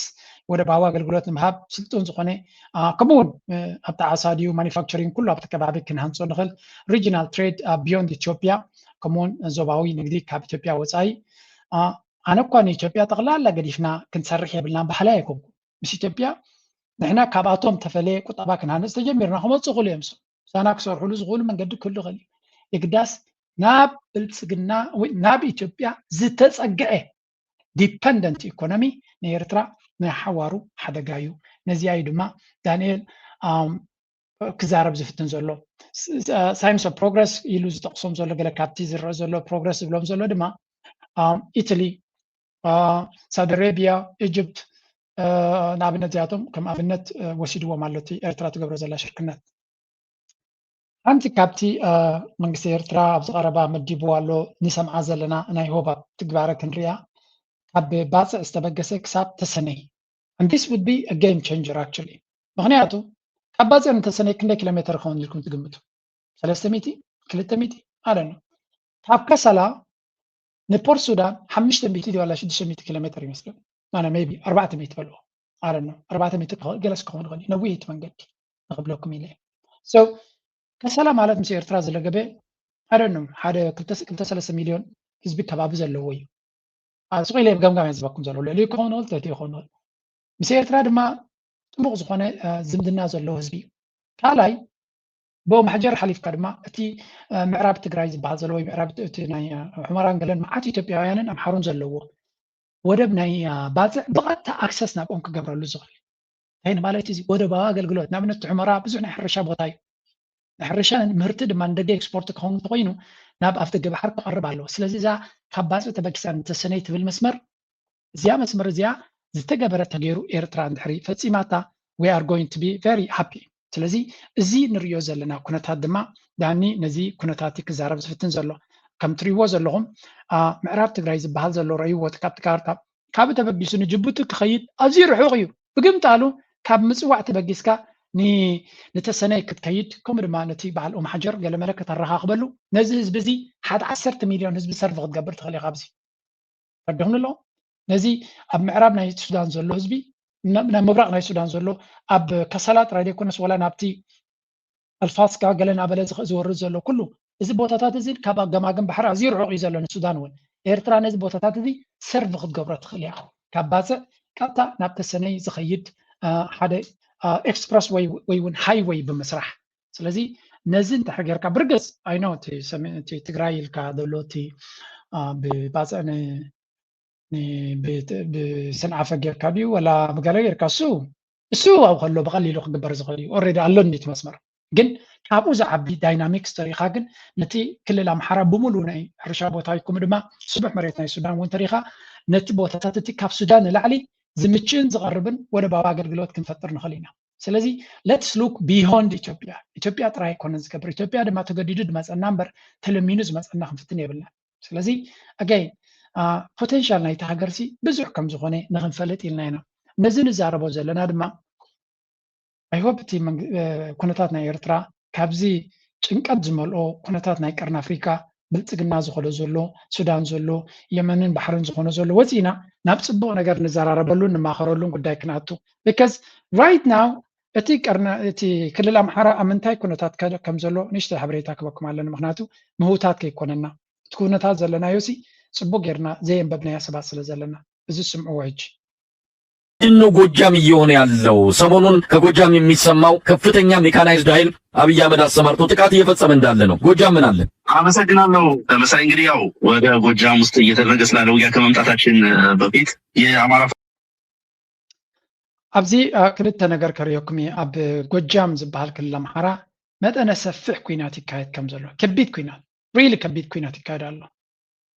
ና ሁለት አዛዦችን ጨምሮ ከሰባ በላይ አገዛዙ ወታደሮች ሲያልቁ በጎጃም የገባው የብልጽግና ጦር ደግሞ እየሸሸ ነው። በአፋብን ወሎ ቤተ አማራ ቀጠና ሚኒሊክ እዝ 104ኛ ኮር ስር የ23ኛ ክፍለ ጦር አርበኞች ከትናንት በስቲያ ሐምሌ 13 አመሻሽ ጀምሮ እስከ ትናንት ሐምሌ 14 2018 ዓ.ም ድረስ ባደረጉት ከባድ ተጋድሎ ከወታደራዊው አዛዥ ጀምሮ የጠላትን ጦር ቆርጦ በመደምሰስና ለሁሉና ትግሉ ወሳኝ የሆኑ የቡድንና የነፍስ ወከፍ የጦር መሳሪያዎችን በመማረክ አንጸባራቂ ድል ተቀዳጅተዋል። በአምባሰ ከም ትሪእዎ ዘለኹም ፋኖ ናይ ብሓቂ ተቓል እኳ ናይ ኤርትራ እንድያ ግን ተጋደልቲ ኮይኖም እዮም ከም ትሪእዎም ዘለኹም ቀደም ምስ ናይ ወታደራዊ ቃውማናቶም ድኽም ዝበለ ዝመስል ነይሩ ሎሚ ሲሪየስሊ ዓብዪ ወታደራዊ ሓይሊ ኮይኑ ኣሎ ብልፅግና ድማ ብታንክታትን መዳፍዓትን ሓይሊ ኣየርን ሄሊኮፕተራትን ጀታትን ከቢድ ዝኾነ ኩናት እዩ ኣብዚ ጎጃም ዝበሃል ቦታ ዘካይድ ዘሎ ኣብነት እንታይ ይብሉ ኣሎ ኣብዚ ምኒልክ ኮማንድ ዝበሃል ብናይ ፋኖ ማለት እዩ ፋኖስ 23 ዲቪዥን እዮም ዝብልዎ ሓደ ዓብዪ ናይ ፀላኢ ሓይሊ ወይ እውን ናይ ብልፅግና ሓይሊ ከም ዝደምሰሰ እዮም ዝነግሩ ዘለዉ ክሳብ 70 ሰባት ከም ዝቐተሉ ይነግሩ ኣለዉ ከምኡውን ኢንክሉዲንግ ቱ ሃይ ራንኪንግ ፊልድ ኮማንደርስ ክልተ ዓበይቲ ወታደራዊ ማዕርግ ዘለዎም ካፒቴን ከምኡ ድማ ሌውተናንት ኮነሬል ወላ ጀነራል አይዶኖ ቀቲሎም ከም ዘለዎም ከምኡ ድማ ሰለስተ ብሬም ማሽን ጋንስ 50 ኣፅዋር ድማ ይሕዙ ኣለዉ እዚ ኣፅዋር እዚ ንዓቶም ኣዝዩ ኣገዳሲ እዩ 5 day battle in ጎጃም ፋኖ ፎርስ ኣንደር ቴድሮስ ኮማንድ ከቢድ ዝኾነ ኩናት ኣንጻር ናይ ሓያል ዝኾነ ወታደራዊ ዓቕሚ ናይ ብልፅግና ገጢሞም ከም ዘለዉ እዮም ዝነግሩና ዘለዉ ኣብቲ ናይ መሳይ እውን እንተሪና አንከር ሚድያ ኣውፅኦሞ ዘለዉ ከምኡ ተመሳሳሊ ከቢድ ኩናት ይካየድ ከም ዘሎ እቲ ኩናት ድማ ንብልፅግና ቅድሚ ምስ ህወሓት ክገብሮ ዝኽእል ከምኡ ድማ ምፅምዶ ዝግበር ዘሎ ኩነታት ኣብ ግምት እዩ ነዚ ኩነታት እዚ ብዝቐልጠፈ ገለ ለውጢ ፋይዳ ክረኽበሉ ከም ዘለዎን ንፋኖ ደምሲስካ ጥራይኻ ነቶም ካልኦት ሓይልታት ክትገጥሞም ትኽእል ካብ ዝብል ውሳነ ዝተበገሰ ምዃኑን ዳርጋ ዓበይቲ ወታደራውያን እዝታት ናይ ብልፅግና ኣብዚ ቦታ እዚ መፅኦም ካብ ዝተፈላለዩ ቦታታት ኣብዚ ቦታ መፅኦም ይሳተፉ ከም ዘለውን ዓብ ዝኾነ ወታደራዊ መጥቃዕቲ ዝካየድ ዘሎ ብመካናይዝድ ዝተሰነየ ዓበይቲ መዳፍዓት ዘለዎ ከምኡ ብኤማት ዘለዎ ሮኬታት ዘለዎ ማለት እዩ ኢንተንስ ፋይቲንግ ኦከረድ ኒያር ጮቆይ ዝበሃል ቦታ ጮቆይ ማውንቴን ዝብል ብፍላይ እዚ ቦታ እዚ ነዚ ቦታ እዚ ንምቁፅፃር መጠነ ሰፊሕ ኩናት ይካየድ ከም ዘሎን ፋኖ ድማ ብጅግንነት ይምክት ከም ዘሎ እዩ ዝንገር ዘሎ ፋኖ gains after 4 days of fighting ፋኖ forces claim to have taken control of the Gasang town ዝብልዎ I don't know they also reportedly capture ፈቅታ near አዲስ ቅዳም ኣጉት ዝበሃሉ ዓድታት ማለት እዩ እቶም ናይ ኣምሓራ ትፈልጦ ነቲ ክልል ኣምሓራ ትፈልጦ ዝያዳ ክርዳእኩም ይኽእል ከምኡውን ኣብ ወለጋ ምብራቅ ወለጋ ማለት እዩ ከቢድ ኩናት ከም ዝተኻየደ ይነግሩና ኣለዉ 5 hour battle ናይ 5 ሰዓት ዝወሰደ ከቢድ ኩናት ከም ዝተኻየደ እውን ይነግሩና ኣለዉ ብልፅግና ድማ ኣገይን ኣብዚ እውን ከም ዘይሰለጦን ስዕረታት ከም ዘጋጥሞ ዘሎን እዮም ዝነግሩ ዘለዉ ብሓፈሻ ኩሉ እዚ ንሪኦ ዘለና ከቢድ ኩናት ይካየድ ከም ዘሎን እዚ ኩናት እዚ ድማ ብልፅግና ክሳብ ሕጂ ከምቲ ዝደልዮ ዘሎ ዓወታት ይረክብ ከም ዘየለን ብኩናት ጥራይ ክነብር ዝደሊ ስርዓት ድማ ከምቲ ዝደልዮ ይኸደሉ ከም ዘየለት ኩነታት እዩ ዝንገር ኩሉ እዚ ትሰምዕዎ ንሪኦን ዘለና ከቢድ ዝኾነ ኩነታት ተፈጢሩሎም ከም ዘሎ ጥራይ ምርዳእ ንርኢ ብልፅግና ግን ስለዘይሓልፈሎም እንታይ ይብሉ ኣለዉ ካልእ ከስማዓኩም እየ መጀመርያ ግን ነቲ ኩነታት ብቐረባ ዝከታተሉ ዘለዉ ተጋሩ ዝብልዎ ዘለዉ ክንሰምዕ ንኣብነት ኣብዚኣ ሓደ ሰብ ዝበላ እስከ ስምዑ ዓሰብ ብዙሕ ተዘሪዩላ ካብ ሎሚ ነጋ ክጅምርዋ እዮም ታፒናት ኢልና ንምንታይ ተሪፋ ይመስለኩም ንምንታይ ተሪፋ ስለዘይደልያ ዓሰብ ስለዘይደልያ እታ ባሕሪ ስለዘይደልያ تصمد يا تنكيرا تصمد تنكيرا تنزلوا عامتاتون توديون انت تجميروا مودات ابع لهم تخون سلازفلتا بيحدى تصنيحوا هي حاجه لا يخزله بزعرا عسل بزح تزريولا اوكي فاين صمدو ናይ ዓሰብ ኣትሪፉ ጥራይ ዘይኮነት ንብልፅግና ዋይ ዘብሎ ዘሎ ከም ዝኾነ እዩ ዝነግር ዘሎ ካብዚ ቀፂልና ኣብዚኣ ሓንቲ ናይ ዞባዊ ኩነታት ዝዛረቡላ እስከስሙ ናይ ክነብል ከለና ናይ ትግራይ ንበይኑ ነፂልካ ይረአን ሕዚ ኢሉ እውን ናይ ኢትዮጵያ ንበይኑ ነፂልካ ኣይረአን ናይ ትግራይ ምስ ሱዳን ምስ ኤርትራ እዚ ሓሊፉ ዝመፀ ማዕቐብ እውን ዝኽልከላ ናይ ጉዕዞ ክልከላ ካብቲ ናይ ፕሪቶሪያ ምስ ምፍራስ ተተሓሒዙ ቀፂሎም ዘልዕልዎ ኣብዚ ዞባ ናይ ጎንፂ ምክንያት ኢሎም እዮም ክሕብሩ ፈቲኖም ስለዚ ናይ ትግራይ ጉዳይ በይኑ ንበይኑ ነፂልካ በይኑ ምስ ፕሪቶሪያ ጥራይ እውን ተሓሒዝካ ዝረአ ጉዳይ ኣይኮነን ብዋናነት ግን ሕዚ ኢትዮጵያ ዘለትሉ ኩነታት እንታይ እዩ ዝመስል ከመይ ትርድኦ ኣለኻ ኣብዚ ቀዳማይ ሚኒስተር ኣብዚ ሰሙን እዚ ኣብዚ ክልተ ሰሙን ዋላ ንበሎ ክልተ ቀነ ብዘይኣክል ኣብ ተወከልቲ ህዝቢ ኢትዮጵያ ናይ መጨረሻ ዝነበረ ቤት ምኽሩ ዘስምዖ መደር ኣሎ ቀፂሉ ኣብ ጎጃም ከይዱ ንጎጃምን ትግራይን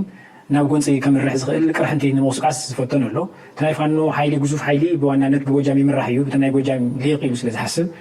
ብደቡብ ብምዕራብ ትግራይ ይኹን ብደቡብ ትግራይ ድማ ምስ ወሎን ምስ ጎንደርን ከሰሓሕብ ዝኽእል ኣጀንዳ ፈጢረሎም እየ ኢሉ ስለ ዝሓስብ እቲ ናይ ግዝኣት ኣጀንዳ ወይ ብዝኾነ ከምኡ ዘይተፈጠረሉ ኢሉ ዝሓሰቡ ድማ ናብ ታሪክ ከይዱ ኣብ ጎጃም ዘልዕሉ ኩነታት ነይሩ ሃፀይ ዮሃንስ መፅኦም ጨፍቲፎምኩም እዮም ስለዚ ከመይ ጌርኩም ኢኹም ምስ ተጋሩ ክትሰርሑ ሓቢርኩም ክትነብሩ ትሓስቡ ኣለኹም እዚ ዓይነቱ እዩ ቀፂሉ እውን ምክክር ኢሉ ጀሚሩ ኣሎ እቲ ምክክር ኢሉ ዝጀመረ እውን ቅድሚ እቲ ምክክር ምስ ኣቦ ሳንጆ ምክሪ ከም ዝወሰደ እና ናይ ቢያፍራ ኩነታት ከመይ እቲ ህዝቢ ተዓፅዩ ከመይ ከትን ዘሎ ኢሉ ድማ ሰልፊ ምስኡ እውን ምምፃእ ኣምባሳደር ናብ ትግራይ እቲ ሰልፊ እውን ሓደ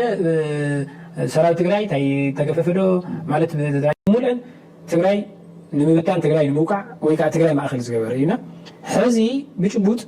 ኢትዮጵያ ዘለዎ ፖለቲካ ኩነታት ከመይ ኢኻ ትርድኦ ምስ ትግራይ ዘለዎ ኩነታት ናበይ እዩ ክዓቢ ዝኽእል ተን ሕዚ ዘልዕልካዮ ነጥብታት ደሚርና ኢና ንሪአን ማለት እዩ በቃ ደሚር እንትሪኦ ዘላ ውፅኢተን ኦፍኮርስ ዞባዊ ቅልውላው እዩ ናይ ኢትዮጵያ ጥራሕ ይመስለንን ሕዚ ዞባዊ ቅልውላው ፈጢሩ ኣሎ ነዚ ዞባዊ ቅልውላው እዚ ኣመልኪቱ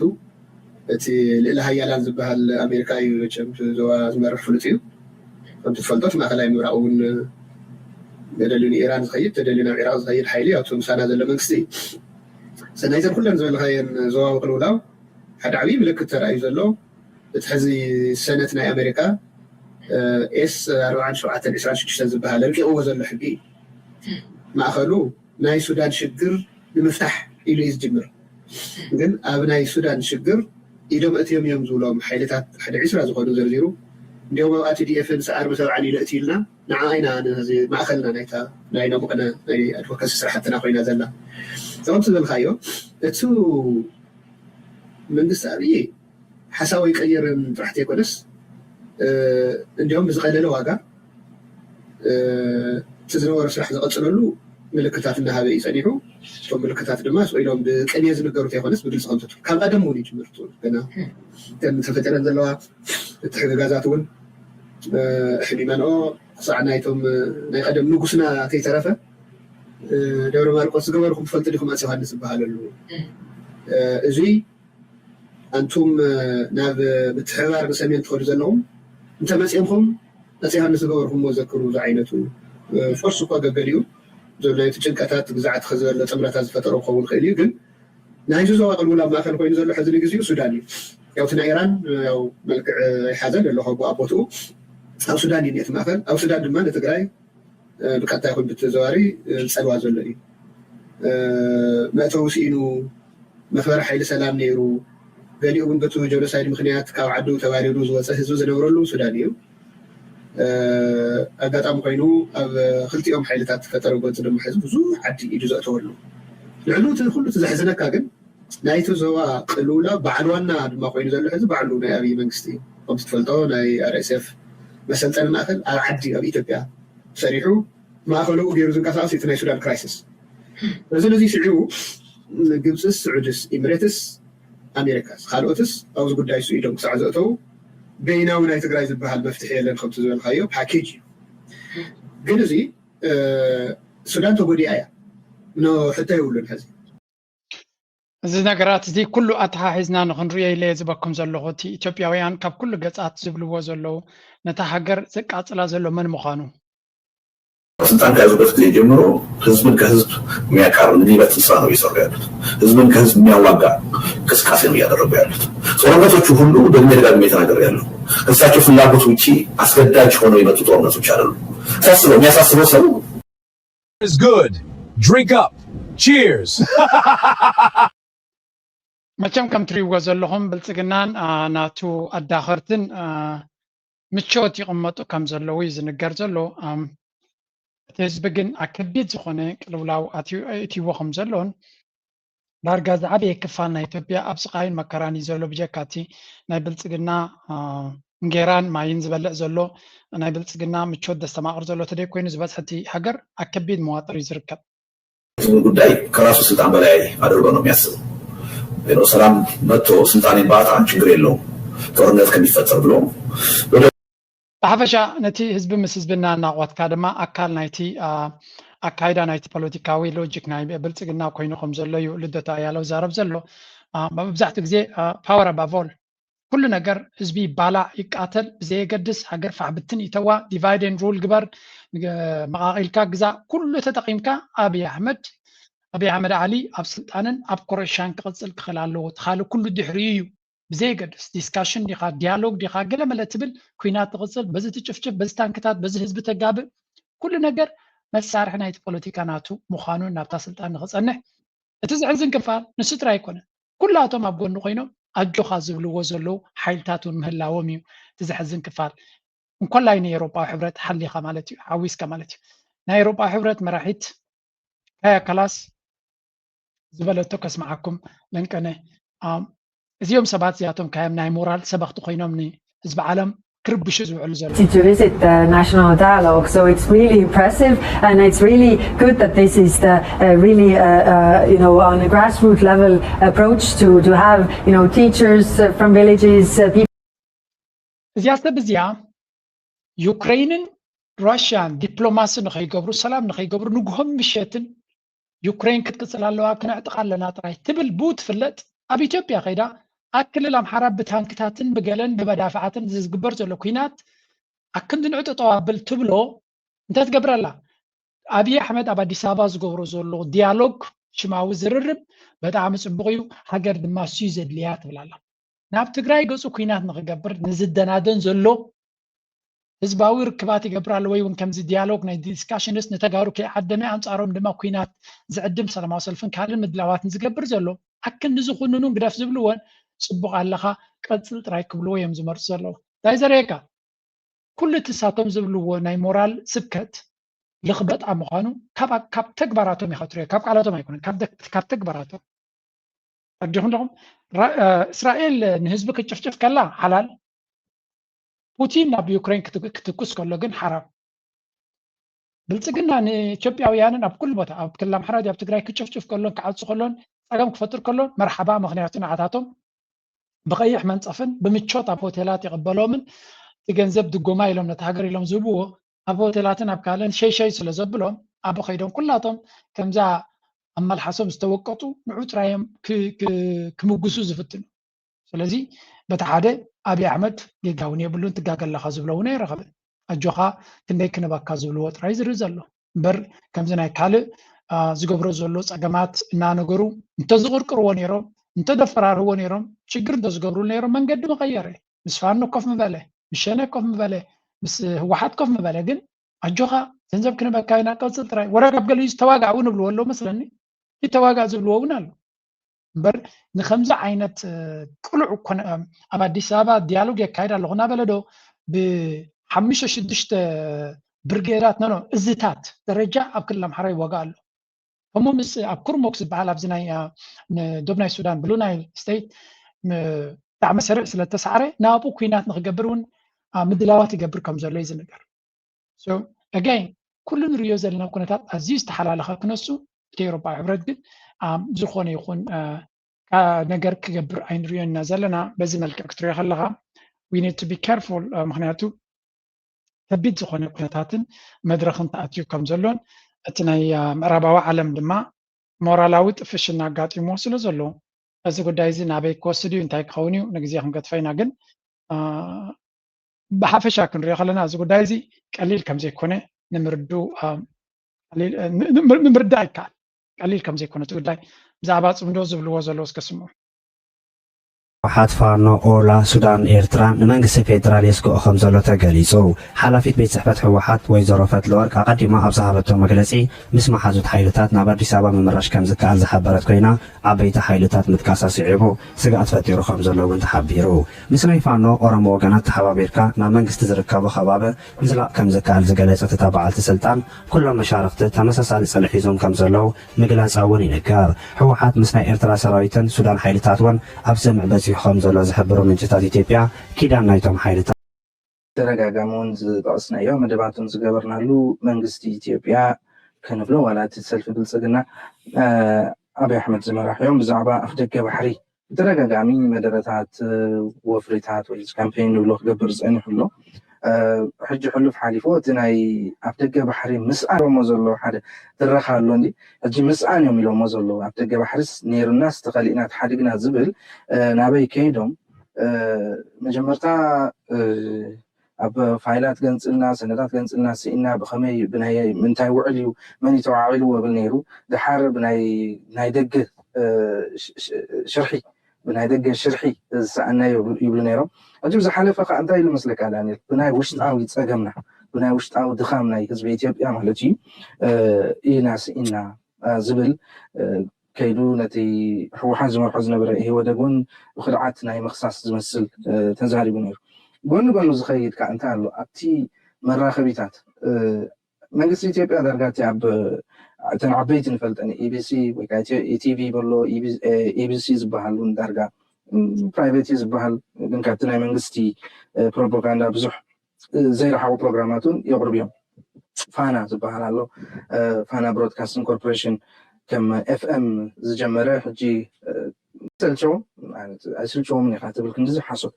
ኣዳልዮም ዕዳጋ ዝሰኣነ እዚኦም ሱዳን ፕረዚደንት ናብ ኤርትራ ምብፃሕ ፍፅም ነይሩስ መፀኻኽር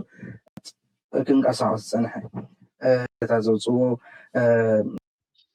ከምዛ ትሰምዕዋ ዘለኹም ናይቲ ናይ ብልፅግና ኩነታት እዩ ፅቡቅ ገይሩ ዝገልፀ ዘሎ ዳኒ ምስ ኣብ ሰቲት ሚድያ ኣላትኩም ዕብይ ዝበለ ዲስካሽን እዮም ዘካይዱ መብዛሕቲ ግዜ ኣጀንዳ እውን ኣይነበረትን ሕጃ ትመፅራትን ዘሎ ርክብሲ ምስ በንዚና ተሓይስካ ዲገለ የበንዚን ሽያጭ ኤርትራ ናይ ገዛም ክንብል ኢና ማለት እዩ ብዛዕባ ፔትሮ ገላት ብዛዕባ ገለ ተኮይኑ ዝኾነ ንኮይኑ ኢትዮጵያ ንድሕሪት ተመሊስካ ሕጂ ኣብ ግዜ ደርጊ ዝብለካ ዘለኹ ደርጊ ከም ክብል ከሎ እዚኦም ያበሎም ቅጥረኞች ገለ ክብል ከሎ ሶቪየት ዩኒየን ኣብ ሞስኮ ኮይኖም ድበልዎ ዝገብር መንግስቲ እዩ ነይሩ ኩሉ ግዜ ነቲ ናቶም ንዓና ምሰል ገቡልና እንዲኦም ካብኡ ቀፂልና ካብ ሓንቲ ለንቀነ ምዝ ናይ ኤርትራ ዝግበር ዘሎ ካብ ኤርትራ ዝመፀት ከርእየኩም ትማሊ ኣብ ኤክስፖ ኣብ ቅርኣት ኤክስፖ ዝተረኣየ ነገር ከርእየኩም ሓደ ፖሊቴክ ኤአይ ኤንድ ፊቸር ብዝብል ኣርእስቲ ኢሳያስ ዕቁባይ ኦን ኤርትራን ኢኖቬሽን ሓንቲ ኣርቲክል ፅሒፉ ከም ዘሎ እዮም ዝነግሩ ሮቦት ሒዙ እውን ቀሪቡ ኣብቲ ናይ መን ኢኻ ትብሎ ፌስቲቫል ማለት እዩ ፌስቲቫል ናይ ኤርትራ ናይ 26 ማለት እዩ እንደን ብዛዕባ እቲ ዘለዎም ኩነታት ክዛረቡ ከለዉ ድማ ኤርትራሲ መን እዩ ፅሒፉ ነይሩ መስለኩም ሚኒስትር ሓበሬታ ሃገር ኤርትራ ሓንቲ ፅቡቅ ሕፅር ዝበለት ቴክስ ፅሒፉ ነይሩ ኣብዚያ ከም ትሪእዎ ዘለኹም ኢን ኤርትራ ቴክኒካል ክሬቲቪቲ ኢዝ ፕራክቲካሊ ኤ ናሽናል ፓሽን ቴክኒካዊ ፈጠራውነሲ ሃገራዊ ወኒ ምዃኑ ስለዚ ኢንዳስትሪያል ሌጋሲ ኣብቲ ኤርትራ ትገብሮ ዝነበረት ታንፆ ትነበረት ተሪእኻዮም ሓድሽ ነገር ናይ ምፍጣርን ናይ ምብላሓትን ባህሊ ከም ዘሎ ገዛውትና ተሪእኻዮ ትህድሞ እቲ ኣግዶ ኣብ ካል ኣፍሪቃ እኮ ብጭቃ ዝተጨፋጨፈ እዮም ዝገብሩ ግን ኣብቲ ጭው ዝበለ ገጠራት ናይ ኤርትራ ንርኸትካ በቲ ሓደ ህድሞ መዓት ዕንጨይትን እምንን ጌርካ ከቢድ ዝኾነ ኢንጂነሪንግ ዝሓትት ኣብ ካል ቦታታት በፂኻ እውን ኣግዶ ዋላ እቲ ኣግዶ እውን ኣሰራርሓናቱ ቀሊል ኣይኮነ ዋላ ክንዲ ህድሞ ሪሶርስ ወስተ ዘይኮነ ህድሞ ንኣብነት ከም ቪላ ጌርኩም ውሰድዎ እድሞ ኣና እድሞ ዝረኣኽዎ ቪላ ክትብሎ ትኽእል ኢኻ ኩሉ ነገር ኣፓርታማ ኮይኑ ዝተፈላለየ ክፍልታት ዘለዎ እዩ ስለዚ እዚ ንባዕሉ ምልክት ናይ ስልጣነ እዩ ግን እስቲ ነቲ ዘለና ኩነታት ሓንቲ ኣነ እንታይ ኢለ ብዛዕባ ኤኣይ ስለ ዝዛረቡ ዝነበሩ ኤኣይ ተጠቂምና ንዝላ ኤኣይ ንኤርትራሲ ቴክኖሎጂካዊ ዝላ ንክትገብር ሊፕ ፍሮጊንግ ነቲ ጎዲልዋ ዘሎ ሲ ደሊላ ንክትሓልፎሞ ጥሪ ኢላ ኣብ ፅቡቅ ቦታ ከም ትጅምር ንክገብራ ዝኽእል ዕድል እዩ ኢለ ፅሒፈ ነይራ ቤክስ ኬትኩም ሸር ግበርዎ ነታ ናይ ኣቶ የማነ ገብረ መስቀል ዝወሰዳ ንዓ ፖስት ገይረ ንዓ ታግ ገይረ ማለት እዩ ስለዚ ብዝከኣለና ኣብዚ ኤኣይ ብዙሕ ፀጋታት ዘለና ፀጋታት ጌርና ከም ሃገራዊ ኣገዳሲ ዕማም ተወሲዱ ነቶም ኩሎም ኣብ ዩኒቨርሲታት ናይ ኤርትራ ዝምረቁ ዘለዉ መበላሕቶም ድዮም ወላ ንንፍዓቶም ወሲድካ ኣብ ነፍሲ ወከፍ ዝኸድዎ ዲፓርትመንት ናይ ሚኒስትር ሕርሻ ናይ ኤኣይ ሰንተር ጌርካ ብዓብዩ ናይ ኤኣይ ኢንስቲትዩት ከድልየና እንጂ ግን ኣብ ነፍሲ ወከፍ ሚኒስትርታት ኣብ ዞባታት እውን ናይ ኤኣይ ጨንፈር ጌርካ ነቲ ዝጎድለካ ዕማማት ነቲ ዓቕሚ ንኣብነት ሶፍትዌር ዴቨሎፐርስ ፀገም ተለካ ናይ ዴታቤዝ ማናጅመንት ፀገማት ተለካ ናይ ካልእ ነገራት ፀገም ናይ ኣርክቴክትስ ናይ ኢንጂነራት ፀገም ተለካ ሓደ ንእኽል ዝበለ ናይ ኤኣይ ብምግባር ንኩሉ ክገብረልካ ክእል ምክንያቱ ኤኣይ ተደልዩ ኢንጂነር ይኸውን ተደልዩ ዶክተር ይኸውን ተደልዩ ሲቲ ፕላነር ይኸውን ተደልዩ ከከም ንስኻ ክዝውሮ ዝኽኣልካ ማለት እዩ ስለዚ ከምታነ ሓንቲ ናይ ኤኣይ 50 ሰባት ምሂርና ሓደ ሰብ ናይ 10 ሞያታት ክሕዝ ዝኽእል እዩ ዝበለና ናይ ኤኣይ ቀዳሞት ተመረቕቲ ዝበልዋ ቪድዮ ምፂናልኩም ዝነበርና ኣብ ኤርትራውያን ሚድያ ኔትወርክ ኣለኩም ከትኩም ስምዕዎ ከምኡ ድማ ነዞም ብቁፅሪ ብብዝሒ መንእሰያት ነፍርዮም ዘለና ንዓታቶም ዝተማእከለ ነገር ጌርና እዚ ኩሉ ኣብ ኮሌጃት ናይ ማይ ነፍሒ ድዩ ካብ ኮሌጃት ናይ ሓመልማሎ ድዩ ካብ ኮሌጃት ናይ ዓዲ ቀይሕ ድዩ ዝወፁ ዘሎ መንእሰያት ካብኣቶም ዝተወሰዱ እናተወሰዱ ዝርከቡ ፀጋታትና ገለ ክፋልናቶ ኣብዚኣቶም ጌርና ብዙሕ ዕማማት ክንገብረሉ ንኽእል ኢና ነዚ ድማ ክመርሑ ዝኽእሉ ኣብ ኤርትራ ኣለዉ ሓሳብ ኢና ንህብ ዘለና ሓሳብ መሃብ ኣይትፅሉ እቶም ትፈትው ኢኹም እቶም ትፀሉ ግን ድሓን ንስኻትኩም ቀስ ኢሉ ይበፅሓኩም ይኸውን እቲ ሓሳብ መሃብ ምክንያቱ ኣይደኖ ሓሳብ ሰብ ኣይፅላእን እዩ ካብ ናትካ ዝበልፅ ሓሳብ እንተሎ ኣንተ ባኻ ነጊረኩም እየ እዚ ሓሳብ ናትና ዓዲኣት እዩ ኣብዚ ቀረባ ድማ ኣብ ሳተላይት እውን ክመፅእ ከም ዝኽእል ተስፋ ሂቦምና ኣለዉ ዝምልከቶም ኣካላት ብሳተላይት ገይሩ ንኤርትራ ክኣቱ ክኽእል ከም ዝኽእል ናትና ጥራይ ይብለኩም ኣለዉ ናይ ኩሎም ናይ እዞም ኩሎም ሃገራውያን ሚድያታት በብልፁ ዝፅቡቁ ዝተመረፀ ንዓዲ ክኣትወሉ ዝኽእል እሞ ነቲ መንእሰይ ናይ ኤርትራ ምክንያቱ ሓደ ዩቱበር ለንቀነ እንታይ ኢሉ ኣብ ኤርትራ ሲ ኣይኮነን ኣብ ኣስመራ ኣብ ኢላበርዕት ከይዱ ነይሩ ኩሉ ትገዛ ሳተላይት ኣለዎ ኢሉ ዳርጋ ዝበፅሕ ሰብ 6 ኣለዎ ስለዚ ናብ ድሽ እንተመፅኡ ናብ ብዙሓት ህዝቢ ክበፅሕ ዝኽእል እዩ ብናፃ ኣብ ገዝኦም ኮፍ ኢሎም ከለዉ ክርእይዎ ይኽእሉ እዮም ስለዚ ኣነ ድማ ትዕድላት እቲ ተፈጢሩ ነቲ መንእሰይና ዝከኣል ምዃኑ ነዚ ንብሎ ዘለና ድማ ክሰምዕዎ ዝኽእሉን ከተግብርዎ ዝኽእሉን ሰባት ስለ ዘለዉ ተስፋ ንገብር ንሕና ድማ ብዝከኣለና በዛ ንእሽተይ ዓቕምና ነዚ ሚድያ ንህዝብና ይምጥን እዩ ክሕግዝ ዝኽእል እዩ ጥቕሚ ክህልዎ ይኽእል እዩ ረብሓ ክህልዎ ይኽእል እዩ ገለ ነገር መሃሪ ነገር ክርከቦ ይኽእል እዩ እናበልና ናብ ህዝብና ነብሎ ዘለና ኣይተስተዋሕድዎ ናትኩም ድማ ከምኡ ጌርኩም ፅሓፉ ኣብ ዝኾነ ሚድያ ክትፅሕፉ ትኽእሉ ብፍሬንች ክትፅሕፉ ትኽእሉ ብጀርመን ክትፅሕፉ ትኽእሉ ብስፓኒሽ ክትፅሕፉ ትኽእሉ ብኖርዌይ ስቬንስካ ክትፅሕፉ ትኽእሉ ብዳች ብዶች ብዝኻልኩም ናይ ካናዳ ኦፍኮርስ ካናዳ ኢዝ እንግሊሽ ኣብ ካልእ ዓለም ዘለኹም ብዓረብ ክትፅሕፉ ትኽእሉ ፅሓፉ ኣብ ኤክስ ድዩ ኣብ ፌስቡክ ድዩ ቪድዮ ክትገብሩ ትኽእሉ ግበሩ ነቲ ሚድያ ፅቡቕ ነገር ኣብ ሓሳባት ኣብ ምሃብ ናብ መን ይበፅሕ ሓሳብ ናትኩም ኣይትፈልጡን ኢኹም ስለዚ ኣይሆፕ መንግስቲ ኤርትራ ቆላሕታ ሂቡ ነዚ ጉዳይ እዚ ከምዚ ንፈጠራውነት ዝያዳ ቆላሕታ ክህብዎ ካብ ቀደም ዝፍትኑ ዝነበሩ እቲ ቆላሕታ ግን ናብ ትግባረ ንክኸይድ ነቶም መንእሰያት ዘድሊ ደገፍ ንክግበር በዚ ኣጋጣሚ ንሕና እውን ምዕፅንታና ንሕልፍ እታ ትገብርዎ ዘለኹም ቀፅልዎ ዘይተገብረ እንተኮይኑ ድማ ብሕጂ ክግበር ተስፋ ንገብር ኢና ንብል ንነቐፌታ ንምድኻምን ዘይኮነ ንሃገርና ማዕቢላን በልፂጋን ክንሪያ ስለ ንደልዩ ናይ ሎም ኣርእስቲ ኣብዚ ጉዳይ ከም ወትሩ እዚ መልእኽቲ ንዓዲ ይበፅሕ ምህላውን ናብ ዝምልከቶም ኣካላት ይበፅሕ ምህላዎምን ፊድባክ ካብኣቶም ክመፀና ከሎ ዝስማዓና ሓበን ካሊእ ንህዝብና ዝጠቅም ኢልና ስለ ንገብሮ ላይክ ምግባር ኣይትረስዑ ንስኻትኩም እውን ነቶም ክጠቕሞም ይኽእል እዩ ዝበልኩሞም ዓዲ ዘለዉ ድዮም ካልእ እውን ወስ በልብሎም ክብለኩም ይደሊ ናይ ሎም ኣርእስቲ ኣብ ዝኽኑ ዲና ኣብ ካልእ ክሳብ ንራኸብ ተፅቡቑ ምዝያድ ደርፊ ክንገጥፈኩም